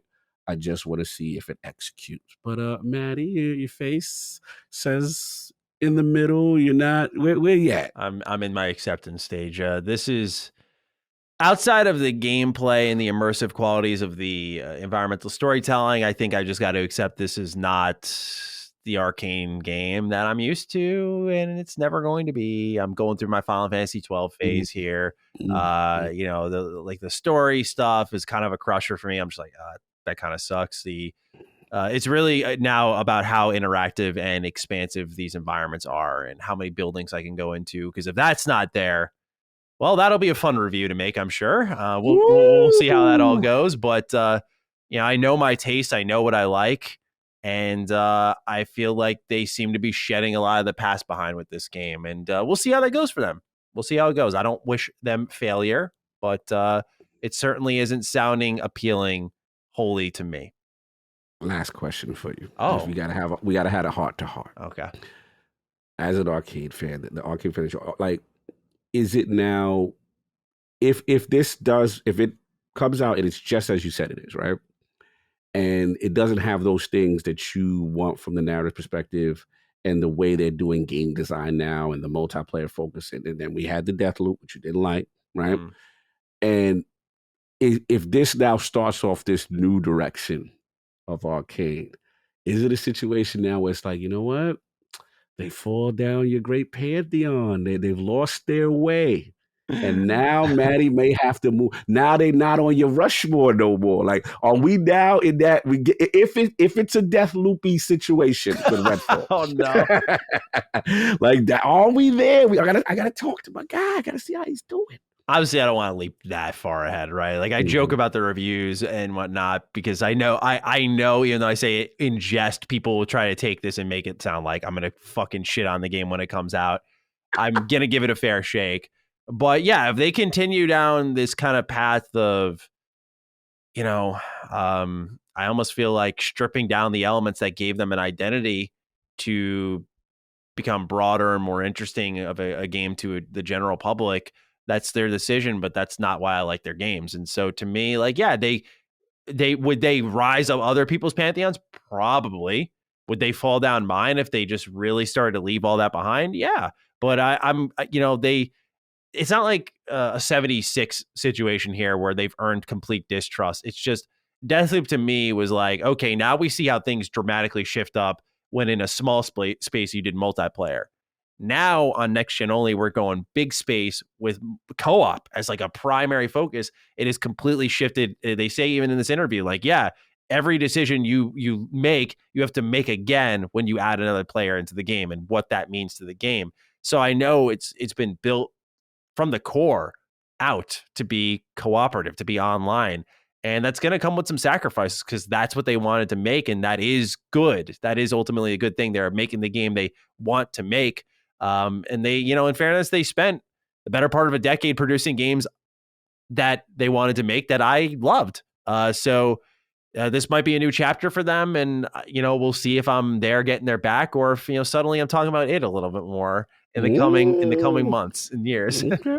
I'm watching you. I've been the reason why, and I know I tease you a lot, but the reason why I empathize with you is because I've been there with certain studios I love, and it's not a one-to-one comparison. And I know we're going to get into Respawn with a topic soon, but I'm a Titanfall guy, right? So I like what that represented for the industry, and when I saw Apex, as great as it is, my heart sank. Because I'm not going to get the style of game I feel that I ultimately may want, right? And we're going to get into it with a future topic. Sure. But so part of me resonates, like, because let's just say the Deathloop, because let's be honest, right? Deathloop is supremely popping to the masses, right? Yeah. And as much as I know how you feel about it, and if Redfall pops and they get positive reinforcement on this new way of doing game design, which is not akin to Matty, then it's like, damn, they're more incentivized to keep doing that, right? And not do what you necessarily want. And there's a part of me as a gamer that empathizes with that because I'm like, damn, I love them for this. You know what I'm saying? This other thing that got me into them. You know what I'm saying? But we gotta track it. We gotta see how it goes. Yeah, and I think your Apex Legends example is perfect, honestly. Like the idea of like Titanfall fans who love a particular style of like the mechs and the movement, the campaign they add in the second game, which apparently was really good, right? They like gather all of that together and they deliver something like superb, and it's only snuffed out by a Battlefield game from the same company. I can only imagine the frustration they experienced as they say, well, we can't do Titanfall again. That didn't do well. So we're going to do kind of Titanfall in this universe, but we're going to call it Apex Legends. And now it's a battle royale, right? And so people are looking for the true Respawn first-person shooter multiplayer entertainment. It's not there, but they see something popping off that's not what you love them for. So yeah, that's a beautiful example. And maybe you will have your answer. So we'll talk about that in a couple of news bits. Number 2, Xbox has confirmed they'll be attending Gamescom this year, which is going from August 24th to the 28th. The brand has confirmed that they will be providing updates on games announced that are releasing within the next 12 months. So the big question here, Cog, is what games are we seeing? More the same, I think. I don't expect anything too many new. What I'm hoping for is maybe what we talked about, what potentially try to save 2022, which is, potential third-party Game Pass announcements. That is new, but I am not expecting the clock to kind of shift, and now it's a little bit 12 months later, and maybe we get Avowed, and I don't see that. I think they're going to stick to the script. And I just think that we may see more Forza Motorsport because of the market, the European market and stuff like that. That would be smart of them to kind of give information there, and maybe get a tidbit about Starfield and a couple you other think games. Starfield's going to be there? Interesting. Maybe in a small capacity. We might get like a tidbit here, but I just look at them focusing on that 12-month format, and that's all. My hope is a Game Pass announcement. Yeah, see, they have a really interesting stretch here in August that people who are listening to this show should closely monitor, because QuakeCon, pardon me, goes from the 18th to the 20th, and I think that's going to be Bethesda's platform to talk about Starfield with a little update of some kind, maybe show off another trailer, just a small one, because they did that with Fallout 4, maybe an update on Redfall, right? Like, this was the Bethesda convention for a while. They're doing it digitally this year. And then you have, afterwards, Gamescom to provide updates on all other games.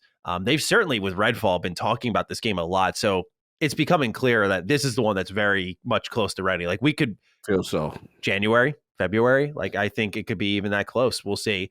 But I digress. I think we're going to see Starfield and all of Bethesda's games at QuakeCon. Maybe that Fallout 3 remaster announcement, that'd be pretty nice as well. Or whatever the hell they're going to do for the anniversary, because I'm just going to will it to an existence at this point. Like, they got to do something. But then you have Gamescom afterwards. And yeah, I think we're going to get trailers for like already announced Game Pass games. Maybe you're going to get a new trailer for like High on Life, maybe Ravenlock. Maybe you'll see something for Plague Tale Requiem.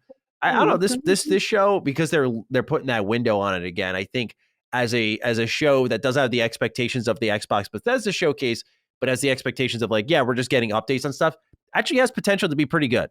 Famous last words, because I don't remember the last time I walked out of a Gamescom showcase going like, yeah, that was awesome. Woo! But maybe it delivers. We shall see. Anyway, shall see. That's what's going on with Xbox. They're going to be at Gamescom again, August 24th to the 28th, and we'll hear from them at that point. Number 3, Lord Acquisition. Are you ready? Because Nordisk Games has acquired Until Dawn and the Quarry developer Supermassive Games, who will now join the fold alongside Mercury Steam, who developed Metroid Dread, and Avalanche Studios, who developed Just Cause. COG. Another one bites the dust. Another one down. People grabbing the bag for a reason. People thought this would be PlayStation for a while because of Until Dawn. And you look at the sales for the Quarry on Xbox versus PlayStation, and it's not even close. So it's clear there's an audience there for their games. But it's Nordisk Games who snags them up. So kind of a who moment, but yes. Any additional thoughts on Supermassive Games being taken off the market? No, just again, it's just the surprise was by whom, right? Didn't see that coming. I assume PlayStation, the Until Dawn relationship, and that made sense. So yeah, this is surprising. I'm like, okay, all right, Nordisk, they're outside doing something. Dude, these Nordic companies are on the move, big time, making big splashes, big investments. But they're slowly building a pretty nice stable of developers here. So congratulations to all involved on that. Number 4, Jeff Grubb and Jez Corden have teamed up to provide updates to the anticipated revival of 2 titles coming to Xbox. Those being 1 vs. 100 from the Xbox 360 generation and GoldenEye 007 from the Nintendo 64. Jeff has stated that GoldenEye specifically hangs in limbo thanks to the war in Ukraine. Meanwhile, Jez has firmed up that there has been a change of team leads for the revival of 1 vs. 100. So right now, we're not sure what's going to happen with either of these games. COG, how are you feeling? There's been a lot of talk about, especially GoldenEye. There's been a lot of wondering, like, where is it? We thought that was a slam dunk for the showcase for sure, but this game continues to be elusive. If there's a game that needs a limited physical print when it gets modernized, it has to be the GoldenEye remaster, because they had it ready, done, good to go for the Xbox Live Arcade. It's available to download and play online if you want, like not through a storefront, mind you, but it's available out there. And they didn't even release that. So now we're seeing achievements pop up. A rare employee popped an achievement. So it's out there. It's playable. So close. Crazy. It's so crazy. Like, what is that about? Right? like, Drop the I've thing, never man. They gotta be just waiting for the drop. Goldeneye anniversary, right? You got Yeah, it's got to be some moment date connection because this makes no sense. The thing is ready to go. People out here playing, popping achievements. I'm actually more disappointed about the 1v1. yes. I thought you would That be. hurt. That hurt. Oh my God, it makes so much sense. It makes Perfect game for this so time. much sense. xCloud, multiple devices, engagement, one of their golden era kind of shows. Then you can get the casual, the non-gamer in. And I think that's part of the focus. So what is it? I heard a director left Mm-hmm. that was on the Team lead, project, yeah. but we had team lead or something to that effect. It doesn't necessarily signify that, maybe the project's finished, right? And he's going on, or maybe there was some internal, I don't know. I just want them to get this thing done out, make it right. This would be a smash if they bring it back correctly. So still pulling for 1v100. That's the one I'm looking for. Yeah, I thought so. Yeah. Team lead doesn't always indicate trouble, though, because as Cog said, when the game's done or when you have the vision, it's set in stone and the prototype's good to go, you're not going to hang around. What is there to guide? The game's path has been decided and it's not going to 180. So if it's on a straight and narrow path, then they're not going to change anything. Then he can go on and do other things while someone fills in the void at the top. Yeah. All right, number 5, Cog. This one's all you. Job listings over at Respawn show that they are working on a single-player game in the Apex Legends universe. A senior environment artist position refers to it as a Apex Universe FPS incubation title, stating, quote, "This new single-player title is a developer's dream playground with a freedom to innovate made possible by unique universes that it inhabits. Our critically acclaimed multi-platform games have traditionally established a fun comes first sensibility created with the notion that great ideas can come from anyone, which allows creativity to shine and individuals to shape the game in meaningful ways." End quote. Cog, as a man who was robbed of Titanfall 3, how are we feeling about an FPS single-player game in the Apex universe now? Don't know how I feel about that Apex Universe stuff, because we all know what Apex Universe is based off of.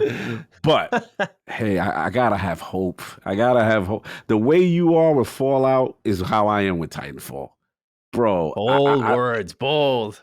Bro, it's like this makes no sense, EA, why you're not doing this.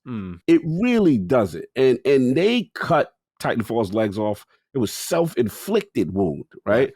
With the Battlefield and launch, cooperative, simultaneous or close proximity launch. I hope this is it, man. I'm just worried. I've been hurt. I'm hurt. They got my boy. The way you feel about Todd and the team is the way I feel about Vincent Pellet. They got him on everything. Yeah, it's God Vince for me. And it's like, I get it. They hit the alarm button. Fix Battlefield now. Throw them on Battlefield. I get it. Numbers are better than Halo Infinite right now on Steam. But shout out to Vince and the team. They already starting to work in a short period of time. But this generation cannot go without a Titanfall. Like, are you kidding me right now? Like, one of the best single player FPS campaigns in gaming. They literally transcended the genre with FPS and wall running and movement and the concept of Titan. Like, bro, what are we doing? Like, this is gonna sell. Like, why is this not a thing? And I get you, Apex guys. I get it. You're popping Battle Royale. I got it. But you can't tell me that that a new Titanfall with a great engine and Vince behind the wheel would not destroy. And I'm just gonna hold hope that this baby. But I got a feeling I'm gonna get hurt with this. But I'm hoping that this title is it. Yeah, it's possible there's pain in your future, but what are you thinking it will be? The story. Do you think it's gonna be like exactly what you're hoping for on that front, or? I mean, I'm hoping that it's the deep fake when they say like, new Apex, new single player time. I'm hoping, but I have to brace myself for reality that they do some Apex Legends character. Yeah, I personally expected it to be a lot like League of Legends in their expansion of media, right? Where they had the Arkane show, they had the Ruin King, and it was like a turn-based RPG. Like, I kind of foresee them going in that route when they splinter out. Like, it's within the universe, but they call them different things. And maybe Titanfall could fit into there, but I definitely foresee the league treatment on this one is how I like to call it. And you may be right, and I'm just dealing. They just feel like, I don't want to. I'm pulling for you. I haven't played Titanfall 2, so God, that game's amazing. I've heard really good things. It's one of my blind spots because I was playing Battlefield at the time. So see, I'm one of them. That was the decision. It's EA's fault. It's EA's fault. Damn it. All right, number 6. Now we can maybe come full circle here with our conversation on Xbox in Japan. Xbox has 260,000 plus console sales combined between the Xbox Series X and Series S in Japan, which is more than double what Xbox One did in its entire generation. Sean Mason writes in, "Hey Dukes, with the success of the Xbox Series X and S in Japan compared to the previous Xbox consoles, is it finally time for Xbox to create a brand new original studio in Japan?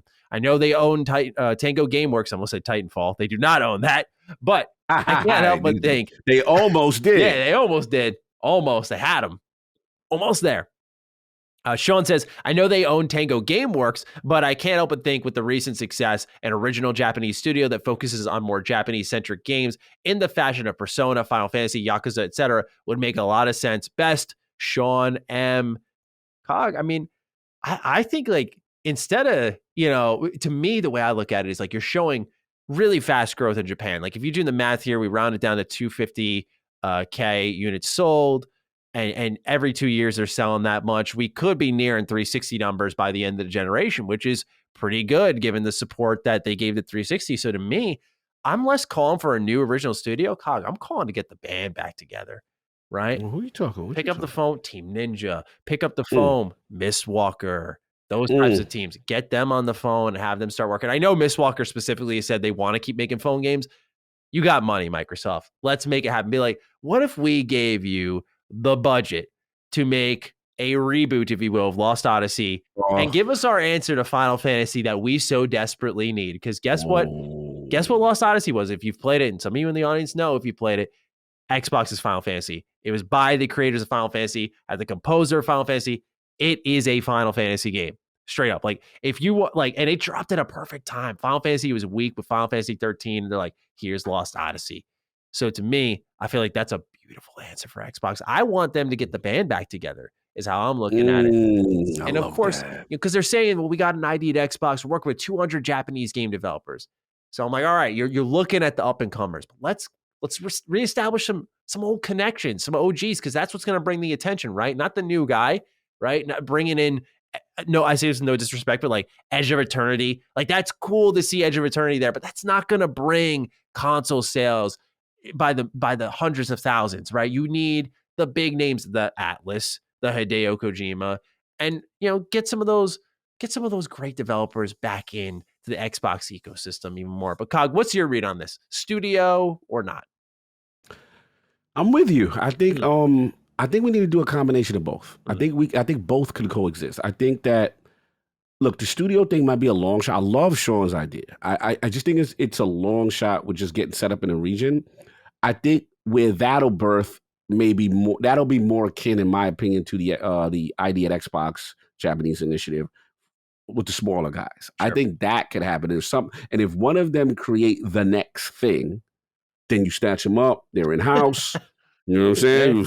You let them go, right?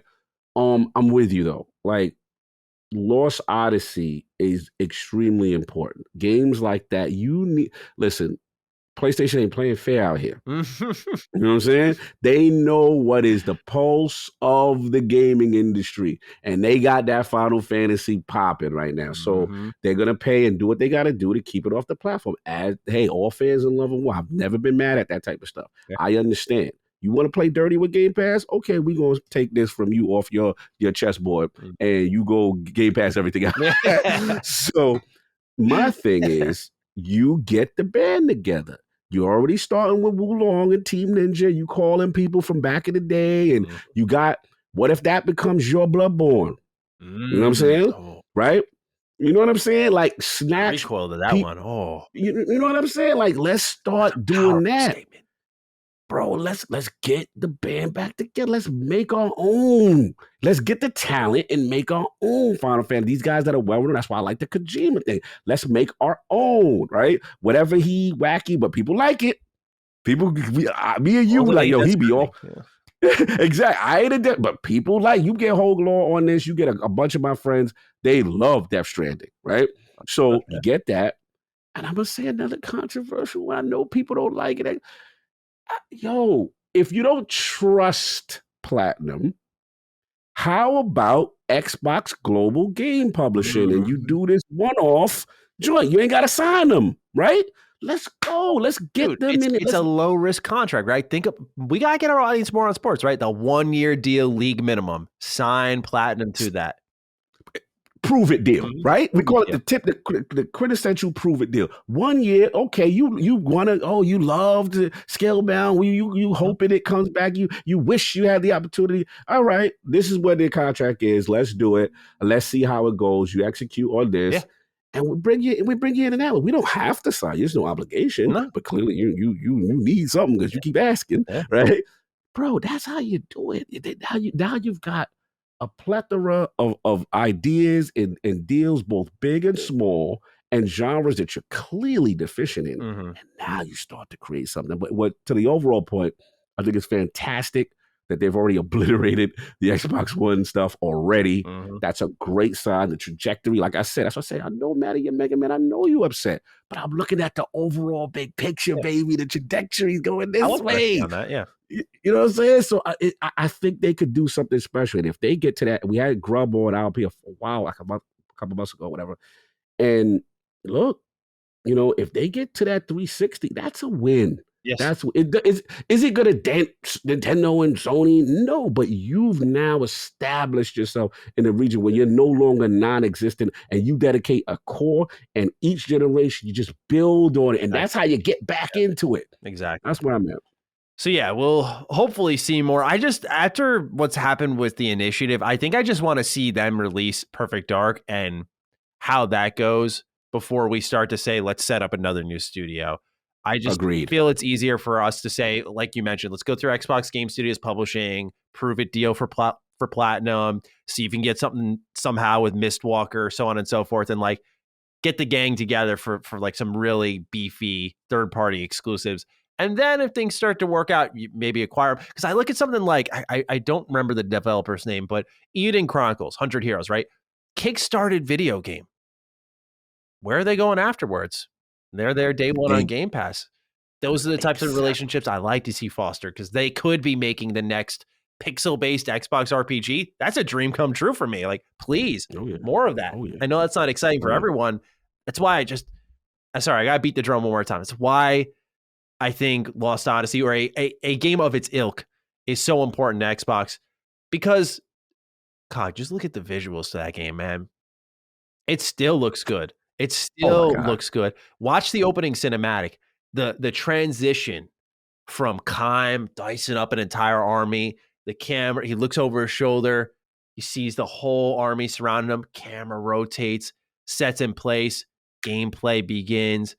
One of the best intros in video games. And I feel like if Xbox were to bring that quality level to a JRPG, let alone a game, but a JRPG, would nowadays, with people asking and looking for it more and more, would be a huge sign of their investment in the region. I think they would get a bigger return now than they would during the 360 gen, just because of interest alone.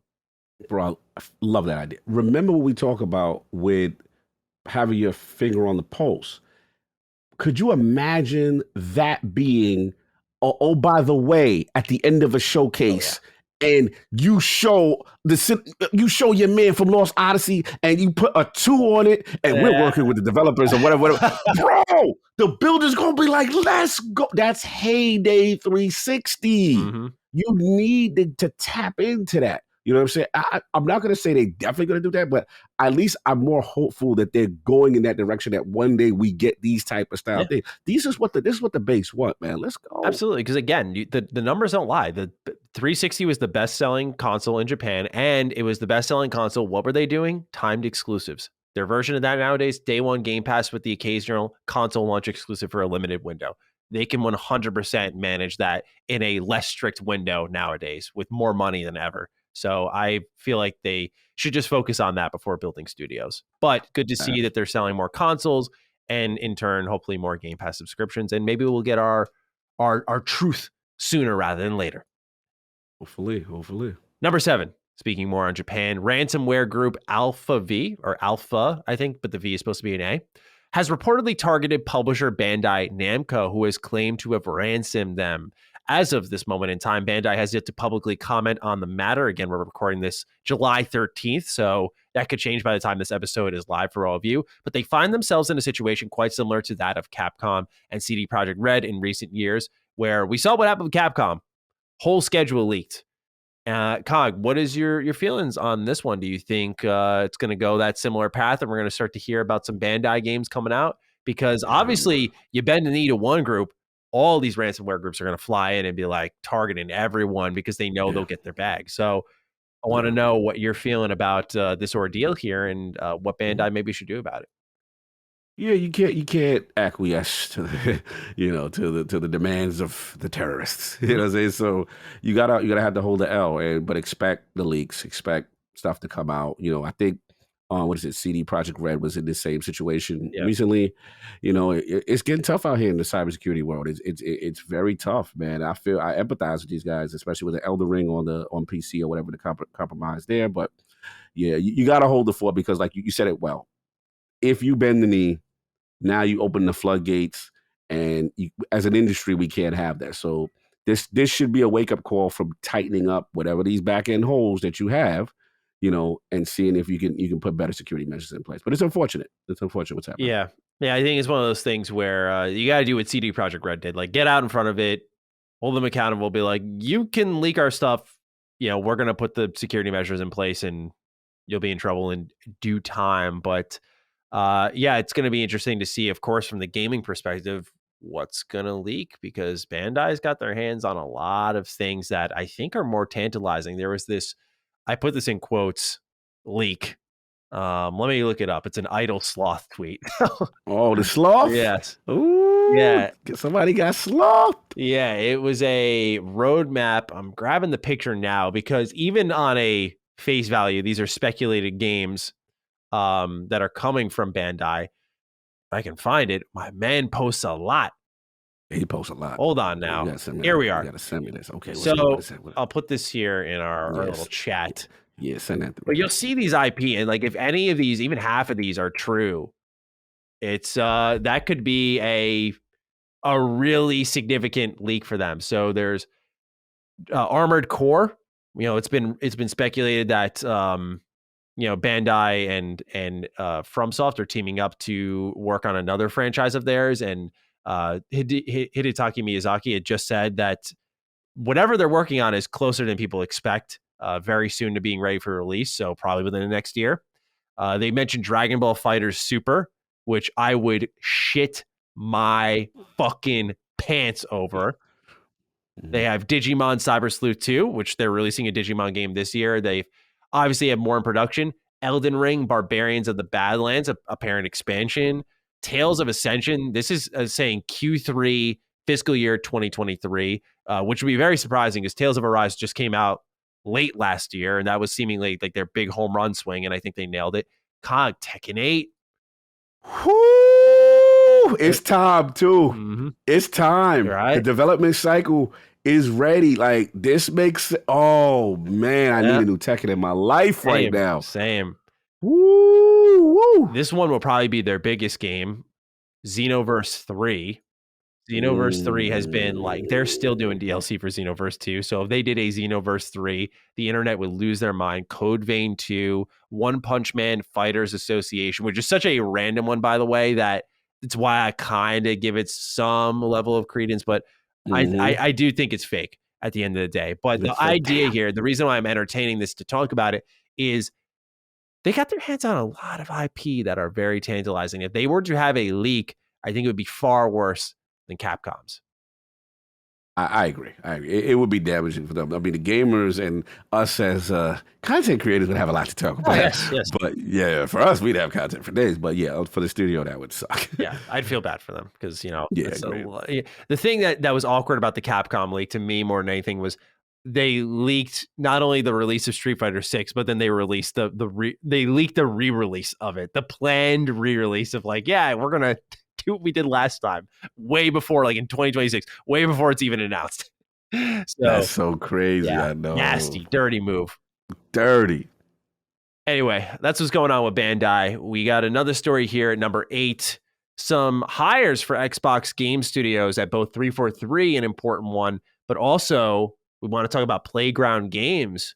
So first off, 343, Kagi sent me this one, and of course we got to get into it.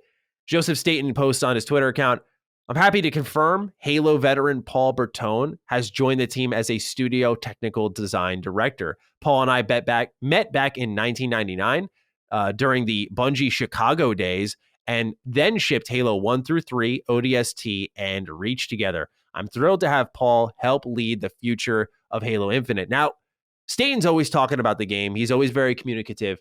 It's very rare that he gets out and puts a spotlight on a hire and say, like, arm around him. He's like, yeah, we took this during my 50th birthday party. So, Cog, you've been a big advocate to tap Bungie talent on the shoulder, get him in-house. How are you feeling about Paul Bertone, formerly of Bungie during the heyday of what it took to launch a great Halo game, complete with its content, joining as a studio technical design director?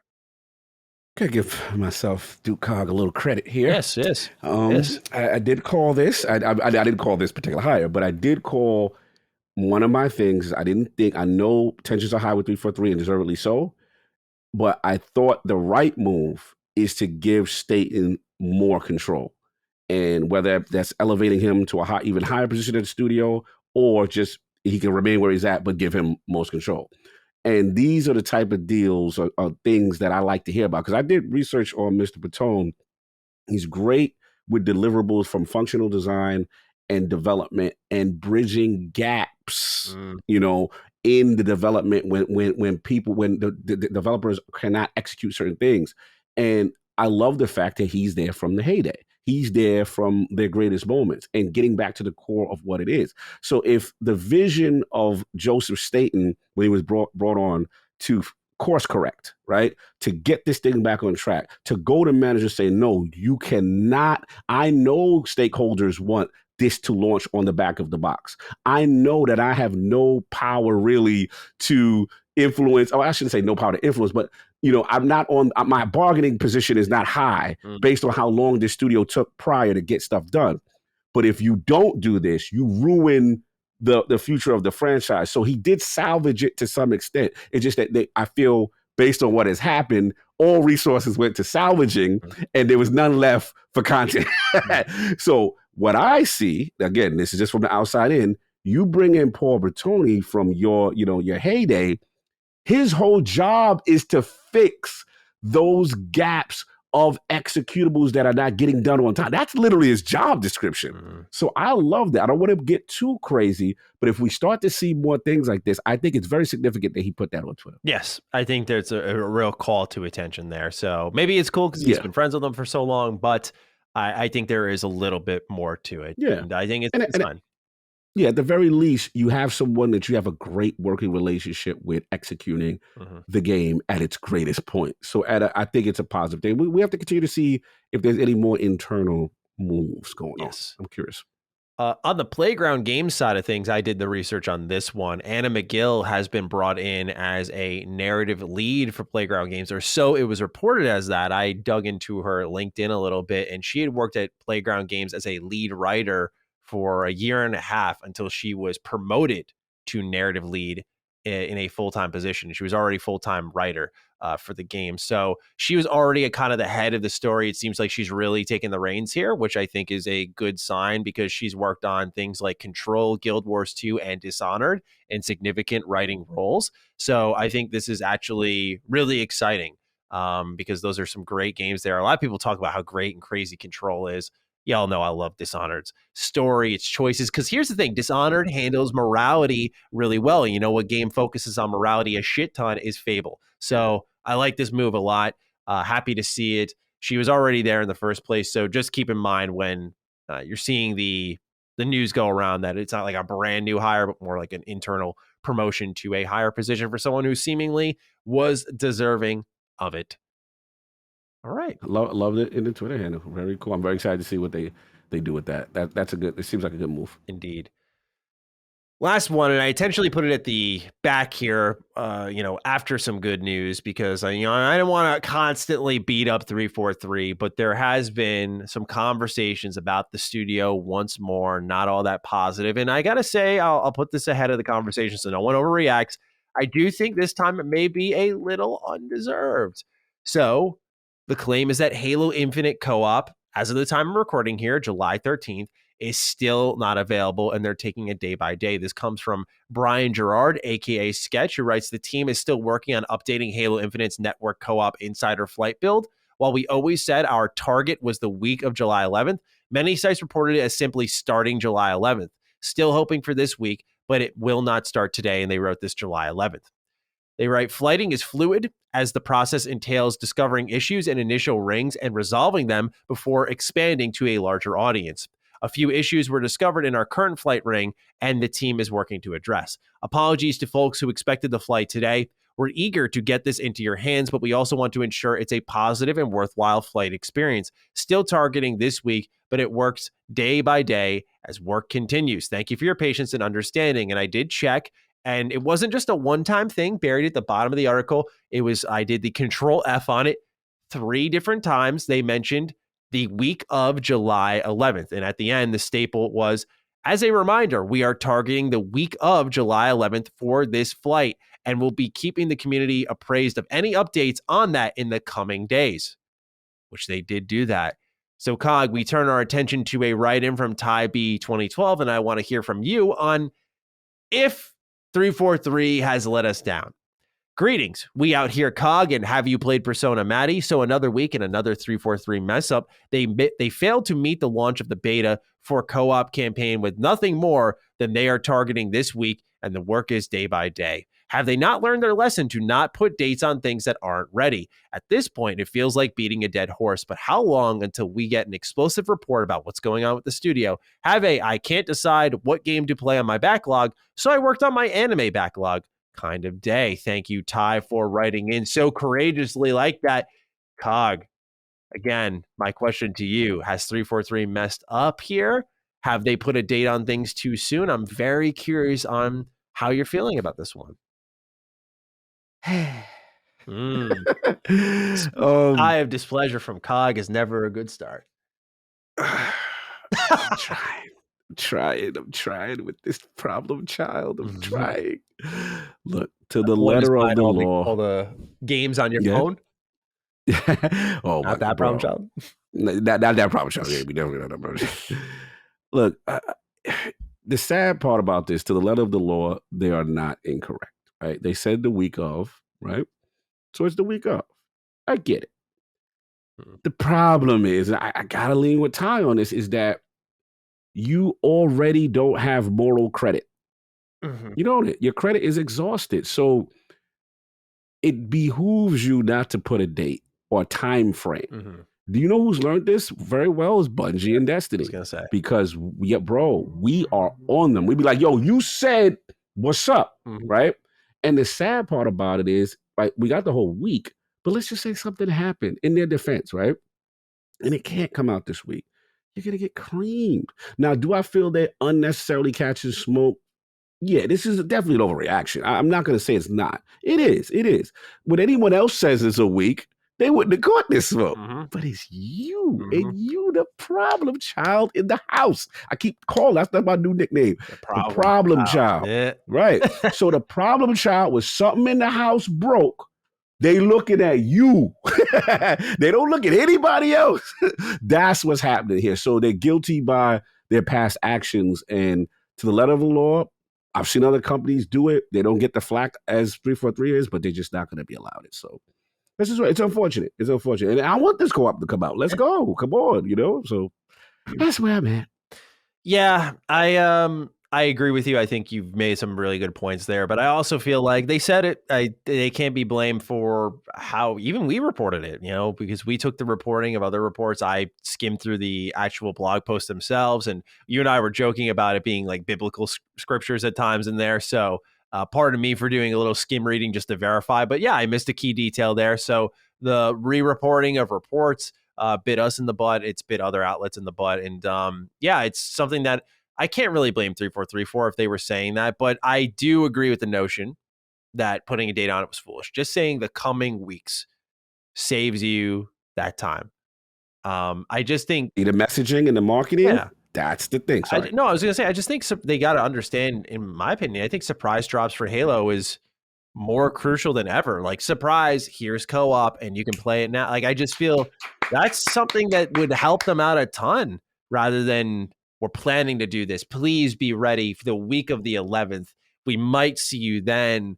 It's weird, Con. We've never had this issue. Usually every company in this industry is overly cagey, but they might be so communicative that it actually hurts them at times, because it's a minor example, but it is an example of a time where it's like, probably shouldn't have spoken. I think that comes from the trauma of a game under delivering after launch and not providing that content and trying to be like, here's what we're doing. Look, we're doing drop pods now. We'll see you every couple of weeks with a new update. Don't worry, drop pods. Halo terminology. That's what we're calling it now. Very communicative. The long blog post with no videos just says it all. So you can read it for yourself. So things can be easily taken out of context, which I know they hate. So I don't know why they do it. But yeah, I get both sides. I think 343 did it to themselves, but I also feel like they can't fully absorb the blame here. No, well said. Well said. I don't really have much more to add to that. That was well said. Time for our Game Pass pick of the week. Before we get into what you picked, I'd like to talk with Bix Hutch, who writes in, "What's up, my Duke? Just wanted to tell Matty that after he shouted out House Flipper on Game Pass, I immediately checked it out and downloaded it. It's actually perfect to just shut off your brain and enjoy the turning dirty, ugly houses into straight cash. It was so great, in fact, that I actually immediately bought the gardening DLC so I could pull weeds, cut grass, and throw in Japanese-themed gardens with some koi ponds and put the house into a gardening competition to boost its value. On top of the addicting gameplay loop, this game is filled with Easter eggs. One of them is particularly fucking awesome, though. No spoilers, but there's one that's actually an Easter egg to a massively popular anime, and around the property are hidden items that will be immediately recognized. So whether you want a beach house, mountain getaway, or yes, even a moon house, you can flip it. Amazing pick, Matty. These are the type of games that make Game Pass the diamond it is." So yes, House Flipper is out on Game Pass now if you want to check it out. But Cog, for you, my friend, you have a pick here that I'm curious to learn a little bit more on. Yeah, man. This game went from, this is a COD game and I'm curious, it's very distinct art style, to okay, maybe there's been more potential, to now that I've been playing it, let's give it right. As Dusk Falls is a sleeper. It truly is. I'm fully invested. I'm more than halfway through. And it comes out officially, next Tuesday. So by the time of recording, it'll be out for that coming week. So look, guys, give this game a shot. This thing is phenomenally written. It is one of these situations that when the story starts going by the middle of chapter 1, and you start to get background of these characters, and they're all flawed characters. And there's a lot of them. I would say, at least I've encountered so far about six of them. Mm-hmm. And each one of them, morally, with decisions they've made, how they're acting in the moment. And then what I love that the game does is it'll flash forward and flash back in the middle of certain chapters, and then take on Mass Effect style choices in each. And the beauty of the game is at the end of a chapter, when you see how much picture if Mass Effect 3 or any Mass Effect game had a visual writing style. Did this on Varmire, Rex died. Did that on this, Caden died, right? Imagine if you could see that. right? Every choice in Mass Effect, I'm not going to compare it with that level of choices, but this is a lot, y'all. And I'm talking about fates of characters on the line. I'm talking about impactful decisions. And here's the thing, Matty. Emotionally, this game got me. I didn't think there was some choices, and you start off. I'm gonna give you one scenario, right? You start. There's a couple, and clearly they have had issues, right? The game starts off, and I guess you're with your daughter, and there's a game you have to play your daughter, and one of the games you're doing is like, okay, whatever, and she's like, you close your eyes and tell me what's around, and then you both do this opposite. So while the daughter does it, she says, okay, Dad, close your eyes and go tell me what you see. So they give you an option, close, because there's a part where the game wants you to memorize something. Okay. Right? Game does this a lot on certain things, which is excellently done in a very cool way. And when you do it, there's a part you're like, yo, you could peek through your hands or whatever to see, to cheat on your daughter. So you go, you're like, all right, let me peek. And I'm like, okay, I see that. And then she's, all right, what's the answer? How many things that, that I'm asking? And you say the thing. And she's like, you cheated. You always cheat. Like, she starts throwing stuff at you. So I'm like, okay. It's like, it was subtle, but it was the way it was delivered. As the story continued, this came up, right? And then I found out, by the wife, this man had a problem with a certain thing, right? And it came back up. Then, again, I'm not going to spoil. It's the little things that how you've answered can affect if someone trusts you to do something very important. Then you have timer moments. And what I like about the choices, sometimes there's a 3 to 4 choice arc. Then sometimes there's a do nothing arc. Then, of course, you got your little action sequences in telltale fashion that, let's be honest, you really can't. You can fail, but they're not too significant. Okay. Just they may alter the path somewhere. I say all this, bro, this is some of the most creative scenarios and writings I came across.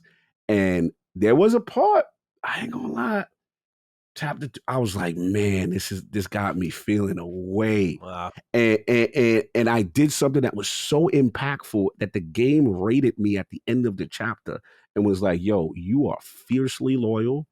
And I was like, yo, that's me. Like, it was like, you put family and friends above this, that, and the third. You did, but you got this character flaw. Like, the game rated me on these decisions. And I will say this is going to be the ultimate party game. I can picture you and wifey playing this joint, and y'all gonna have moments. Y'all gonna be like, oh no, we're not doing that. And you're gonna be like, oh, she gonna be like, oh no, we are doing it. And then you have the override system where you can force, and you have a limited amount that you can use. Yeah. The game has Twitch, and this gonna be something. I'm telling you, the only thing that's gonna hold this game back is if you sit there, because remember the joke was this Grand Theft Auto, the loading screen, and the art style. If you're not a fan of this art style, I could see that disconnecting somewhat. Sure. Right? And I do feel the choice, because you could play it on mobile, you can play the cursors is a little jumpy, a little weirdy. Like, they need to get that integration a little better, because what they try to do is let you be able to play for multiple devices. So I guess they chose this format. On controller, it feels a little wonky. Sometimes we have to make a quick decision to go choose the correct thing.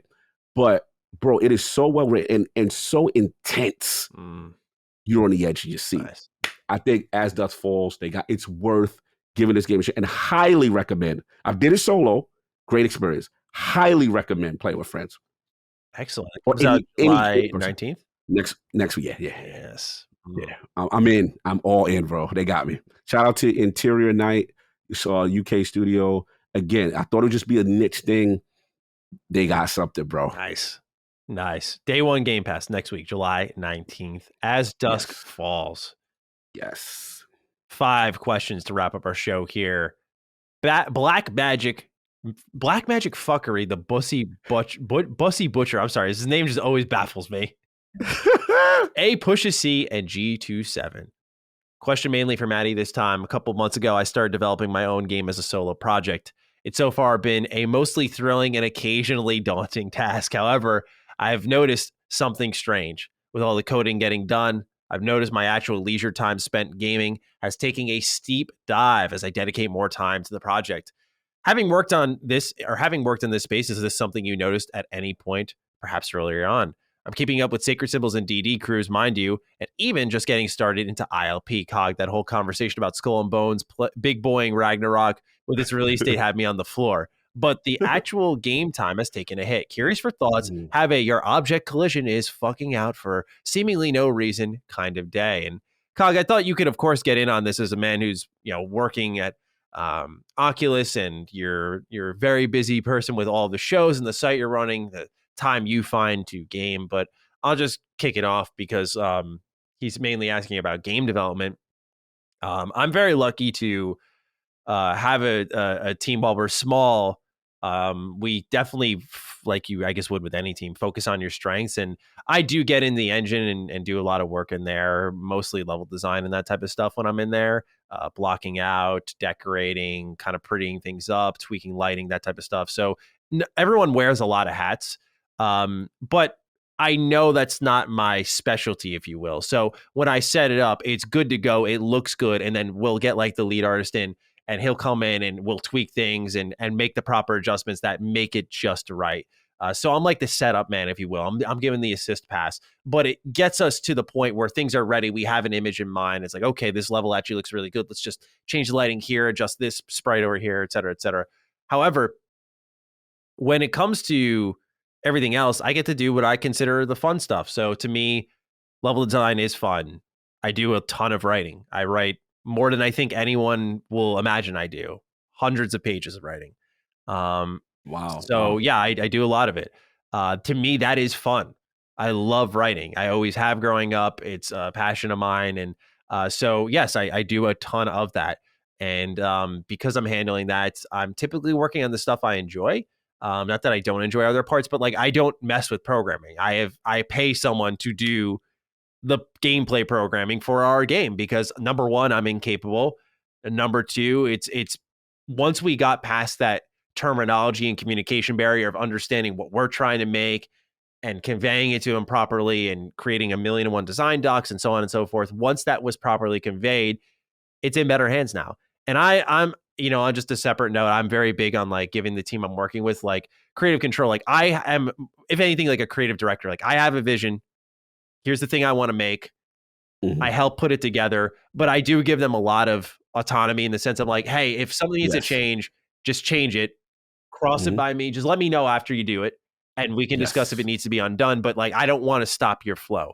So I also give the team, if you will, a lot of like leeway, power. Like you guys know what you're doing. I'm learning as I go along here. I'm not going to try to run this ship. So it's a long-winded way of going about it, saying I get to do the things I prefer and I enjoy. And because I think I give my team a lot of the keys to the castle, I think they set me up to do that a lot. Like we were setting up a lot of data tables for our game for all sorts of systems, which is a blast. And originally we were setting up where it was going to be 3 of us doing it together, but our lead artist actually went ahead and said, I'm going to do it all. You guys focus on writing the story.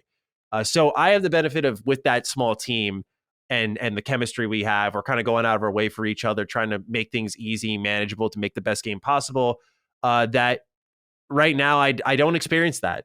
And part of the reason I don't as well is because I don't want to ever get to that point, because I feel like when you're doing what we do for a living, which is talking about games, writing about games, making games, I've noticed a consistency among all 3 when they start to lose the picture. They stop playing games.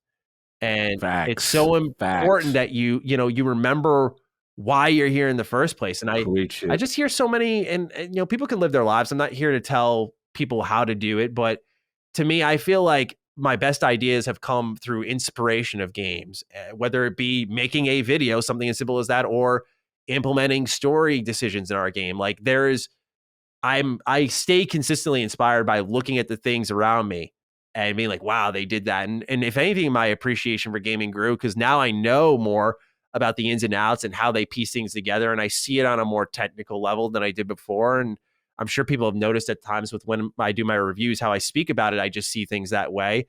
And to me, it's enhanced the appreciation, where I play certain games. I'm like, Wow. Like the amount of Hmm. time they probably spent on this.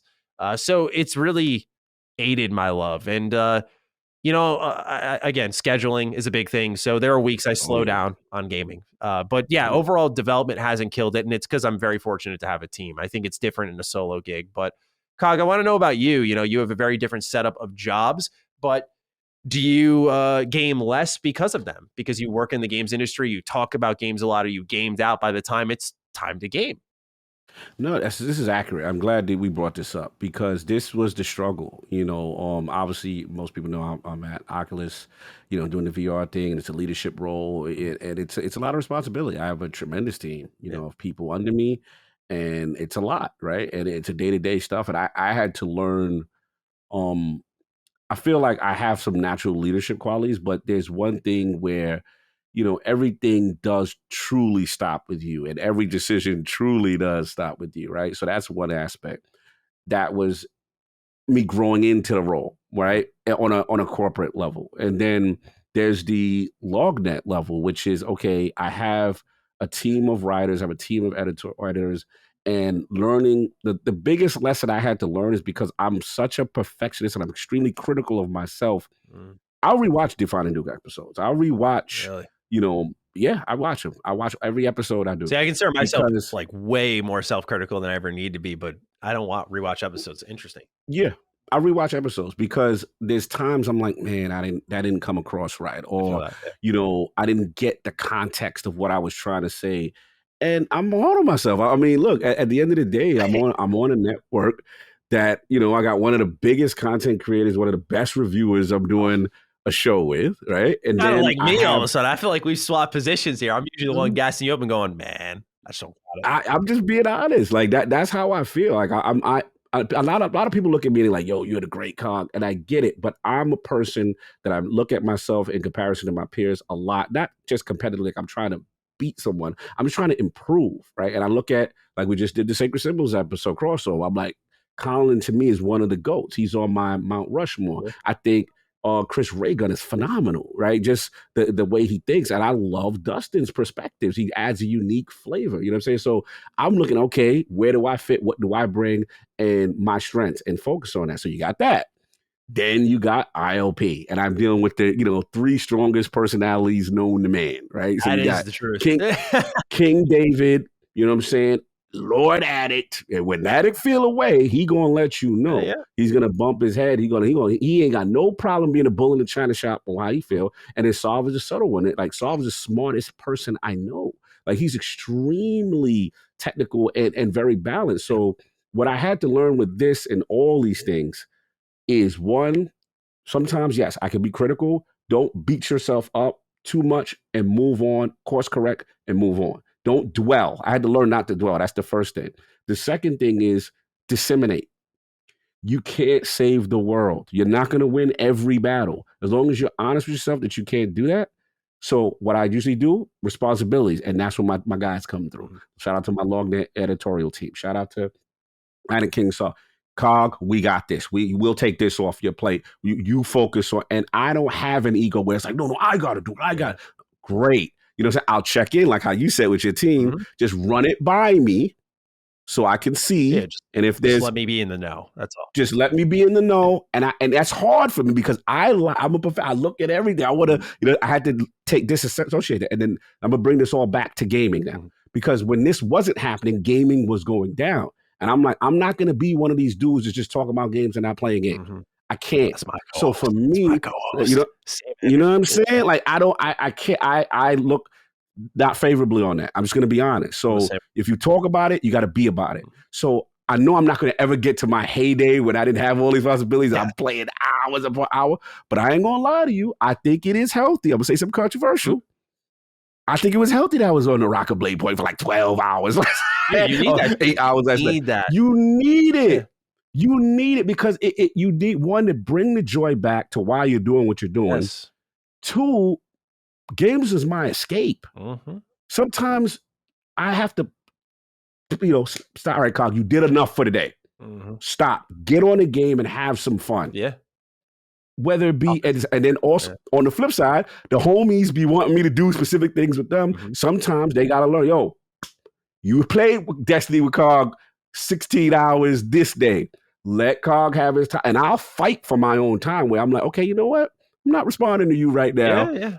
I'm doing this and because I'm in a good place and I'm happy. So the fight for it and that balance, and it's a struggle. Some it's a give and take. Some days, some weeks you can't.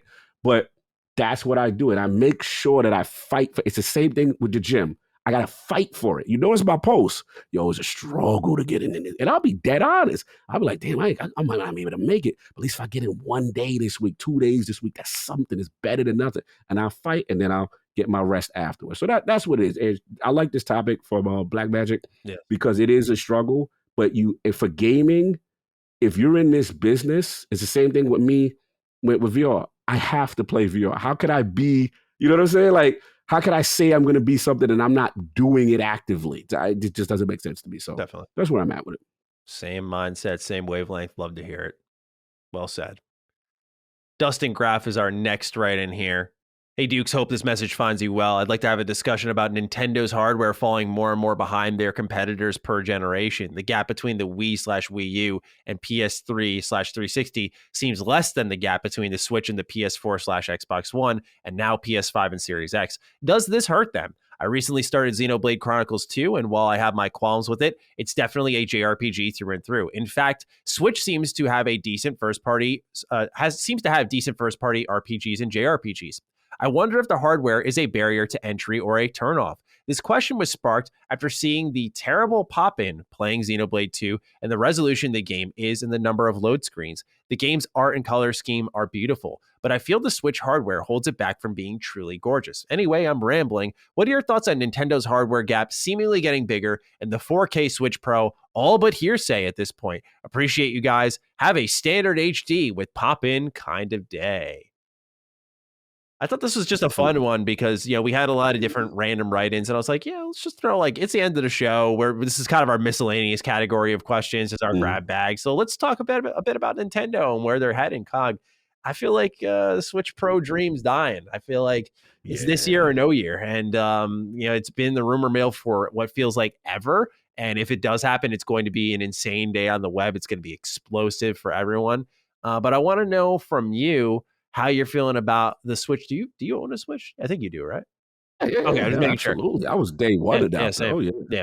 So how are you feeling about their current hardware problem, and if it's one at all? Because for a lot of people it is, but they're selling like hotcakes. Yeah, look, this is a great question. And Dustin, the reason why I love this, and I like that you picked this, Matty, is because this highlights to me what the gap is between the casual gamer and the hardcore gamer.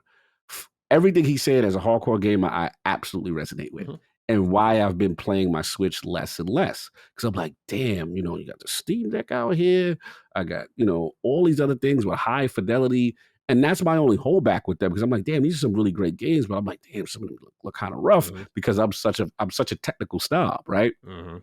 But the reality is the masses don't really care about that stuff the way we do. They really don't. As long as the game is fun, they not counting the P's. They not counting the flops. They like, is this fun? The frames. We out here looking at Digital Foundry comparisons every 5 minutes.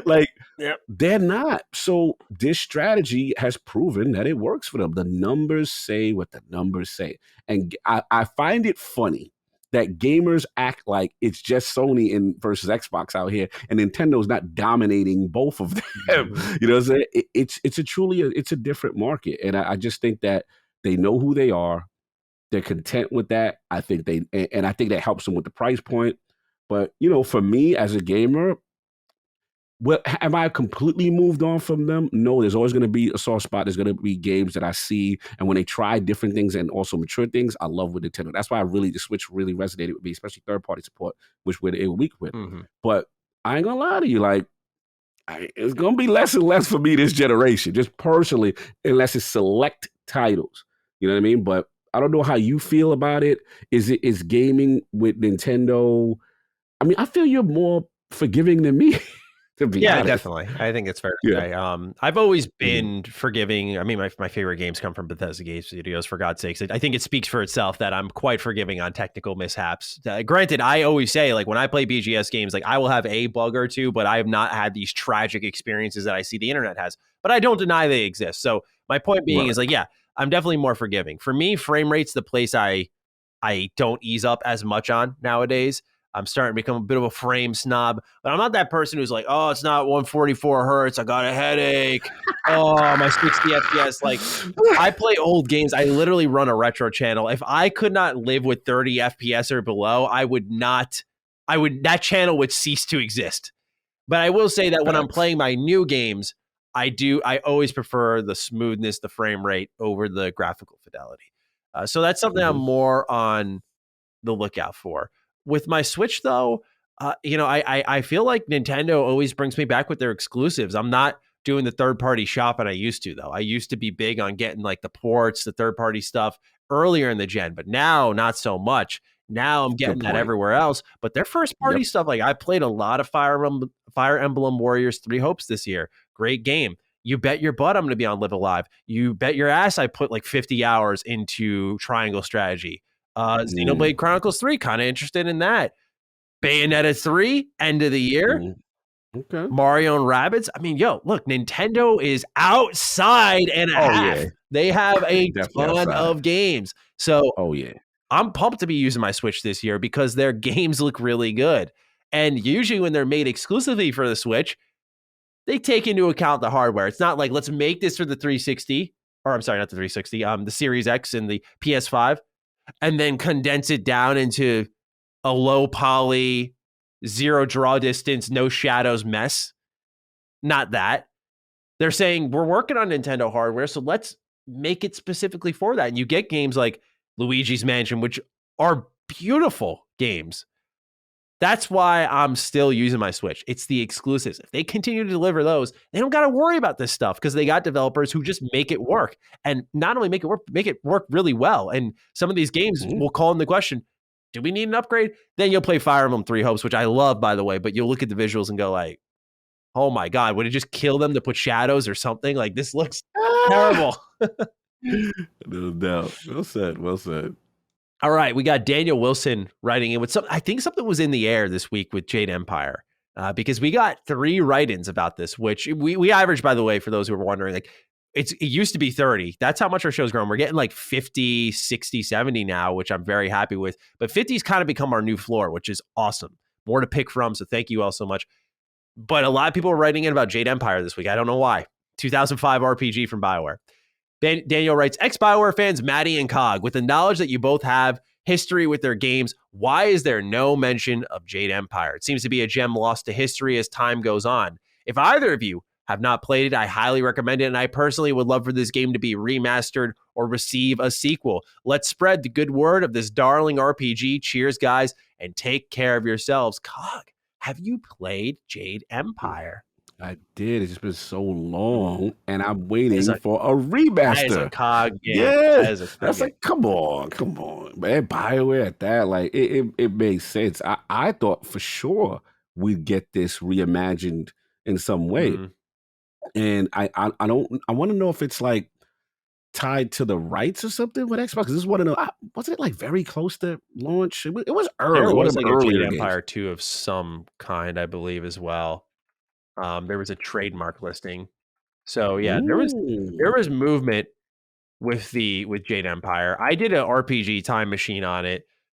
Just okay, bring it back down. last year, I'd replayed it, and this game still kicks ass. Like, it's still extremely good. I highly recommend for those who have not played it and you do like the old school BioWare approach that you give this one a look. We're talking about a game that was sort of at a, I'll use Cog's term, inflection point in BioWare's history. So they're deciding, how do we do action combat with choices? Do we stick with our tactical roots? And that's why you got games like KOTOR were sort of in the middle. You got a game like Dragon Age Origins while they were still feeling things out that's very much tactics based. But in the middle, you're getting things like Mass Effect and Jade Empire, which are all action, all choice. And this was sort of the beginning of that era of BioWare. It really signified a turning point for their company. And unfortunately, Jade Empire didn't do super well. So they stuck with the idea and said, let's do this somewhere else. And they made Mass Effect. So I just think what's unfortunate about Jade Empire is the reason it doesn't get conversation is not because it's a bad game, but when you release in the middle of KOTOR, Mass Effect, and Dragon Age Origins, which are literally, in my opinion, like on the Mount Rushmore of JRPGs individually, right? Yeah. And Jade Empire's up there too. But you got to be honest with yourselves. All three of those are popular as hell for their own reasons. Star Wars because of Star Wars. Mass Effect's just a beast of its own, right? And Dragon Age is arguably at times as popular as Mass Effect. I just feel like Jade Empire maybe released in a window where there wasn't the zeitgeist for it. There wasn't the hunger for it. You know, Mass Effect was this next gen Xbox 360 RPG. This was coming out at the tail end of the current gen, leading into a new gen. So a lot of games always get, unfortunately, swept under the rug when that occurs. But yeah, Jade Empire is fantastic. Still recommend it. It's in back compat, so you can play it on your Series X. Yeah, no, absolutely. And the thing is, it's such a timepiece, and the art style. And come on, this is the ninja, the card, the martial law. Come on, like, so part of me was like, okay, if you're not gonna remaster or whatever, like, I thought, like, yo, can't get a sequel though, like, Yeah. you know, and get, because I'm with you. I just think it's a victim of the time it released, right? And I'm, you know, it obviously wasn't. It was good, but a lot of people wasn't critically acclaimed. So just go back, get to the essence of what it is, modernize it, and let's go. Like, I don't understand. Like, absolutely. So with that, Cog, we move on to our final question of the show from Takayaki. Hey, Duke boys, Matty, if Cog bent the knee for just one anime series and one anime series only that he hasn't seen, what anime would you make him watch? Choose wisely. Have everyone's hugging the cardio machines at the gym kind of day. hate them dudes. Dude, I've just been having a tough time at the gym with like just getting to a bench or something. Like it's just been annoying. We got these posses. Time frames. These posses. Yeah, crews, and they going and back out. I understand that. Jeopardize the whole process. But Cog, what is the list of any anime you have consumed?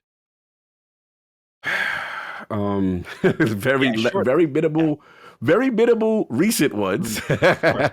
All my stuff is super old. Like all of my stuff is like I told you about Gachibot. I told you about Guyver. I told you about Akira. I talk about Ninja Scroll and you know, all the new popping stuff Cog has not watched. You know what I'm saying? So what, you know, the One Pieces and what is it, Dragon Balls, and you know, so funny. Those are like really old now.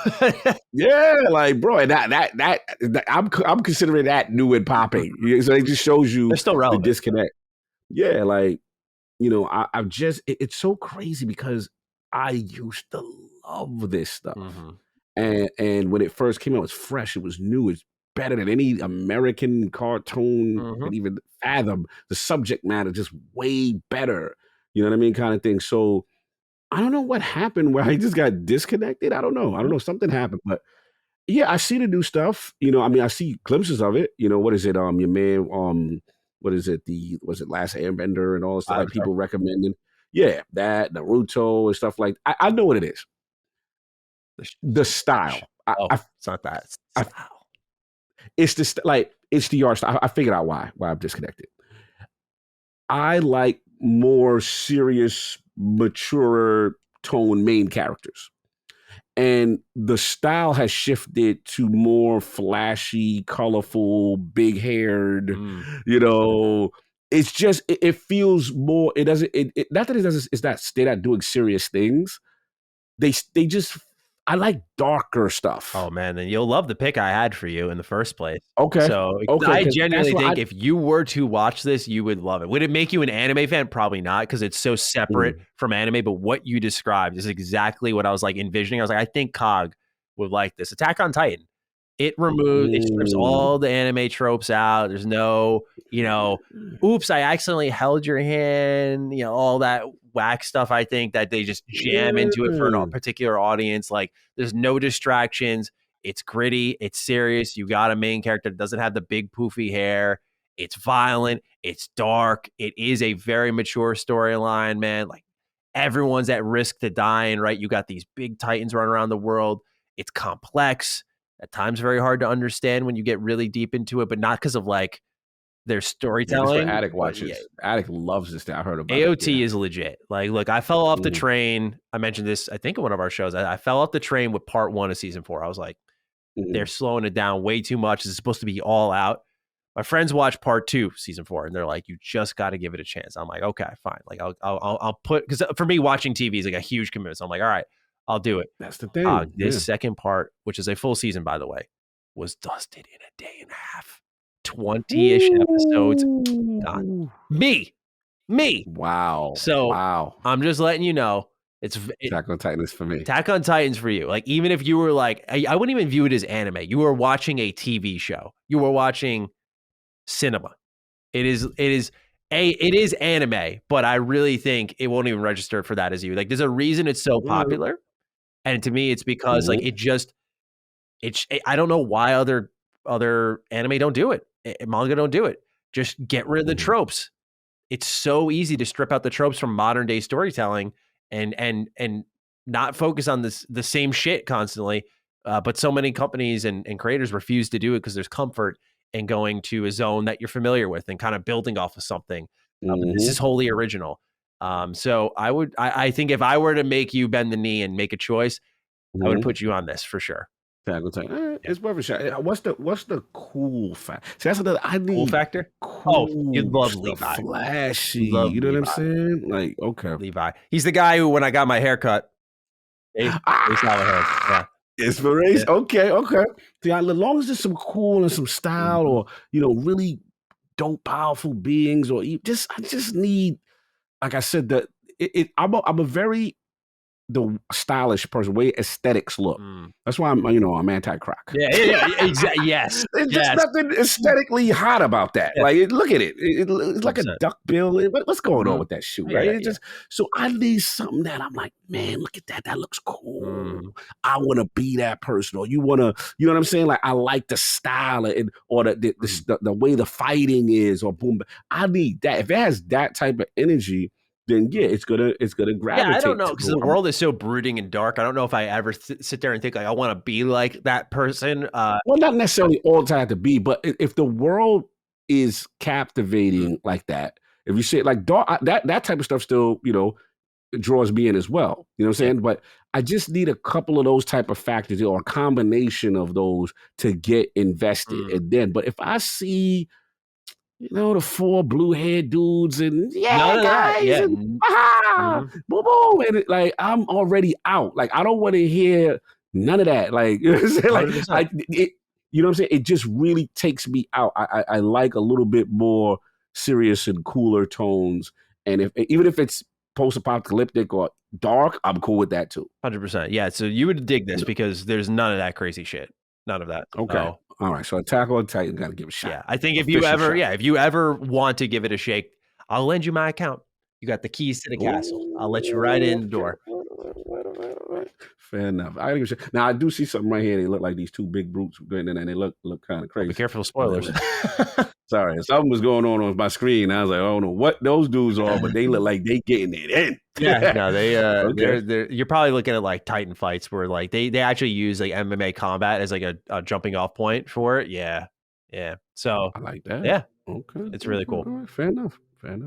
That's one thing I appreciate about anime is they very much wear on their sleeves like when they consume something.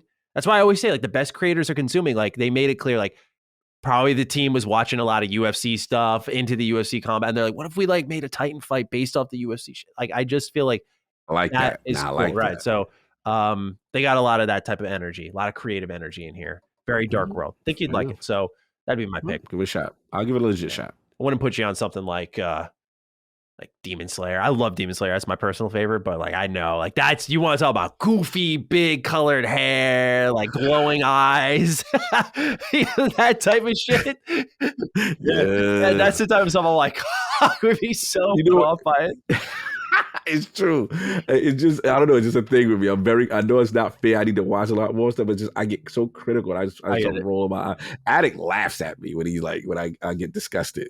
Yeah, like a Dragon Ball is another one that I think you would just get a kick out of because like everyone's hair turns yellow when they're like super powered. Just, Goku looked cool. I'll give him that. He looked cool, but it's just like it's Goku looks something. whack. Like I'm very much pro on like Gohan Trunks, like Okay, Trunks, the okay, guy with the sword. Like that's my yeah. I gotta No, I feel right that. here. Ooh, no, I feel that. I'm glad I'm getting the education. Yeah. So with that, Cog, that's episode 80 of Defining Duke and Xbox podcast. It's time to set up our hashtag for the week where people can tweet in or post in the comments and let us know what they thought of the show. We talked a lot about Redfall. We talked a lot about Ubisoft game preservation. So where's my man at? We did the Redfall. We did the trying to think. Let's see. This is a varied. I feel like we always say that. Yeah, I guess no episode's like very uniform. Yeah, like up the middle. Because we had some strong ones. Yeah, I definitely did the Redfall. I definitely like the Ubisoft one. I think like, damn, I've had some in my head like I don't know why I was thinking like moved on, but I'm trying to remember what the context was in terms of what we were moving on from. You know what I'm saying? But I don't know. I'm gonna have to defer to you on this one. What you felt the strongest about with the show? Yeah, we talked a lot about Ubisoft.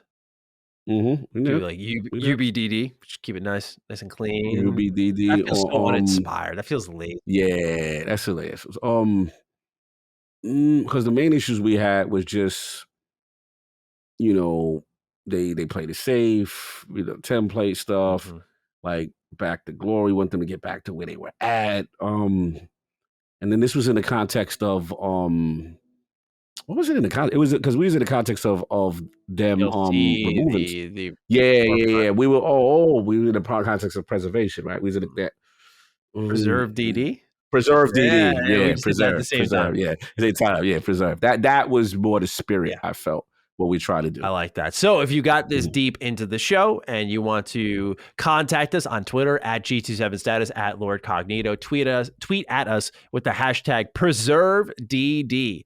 If you don't want to do that, you can go ahead and post in the comments. Just let us know with the hashtag PreserveDD and let us know your thoughts on the episode. With that, Cog, it has been an absolute blast this week, and we will catch everyone next week on episode 81 of Defining Duke and Xbox podcast. Until then, take great care of yourselves, and we'll see you next time. Peace out. Peace.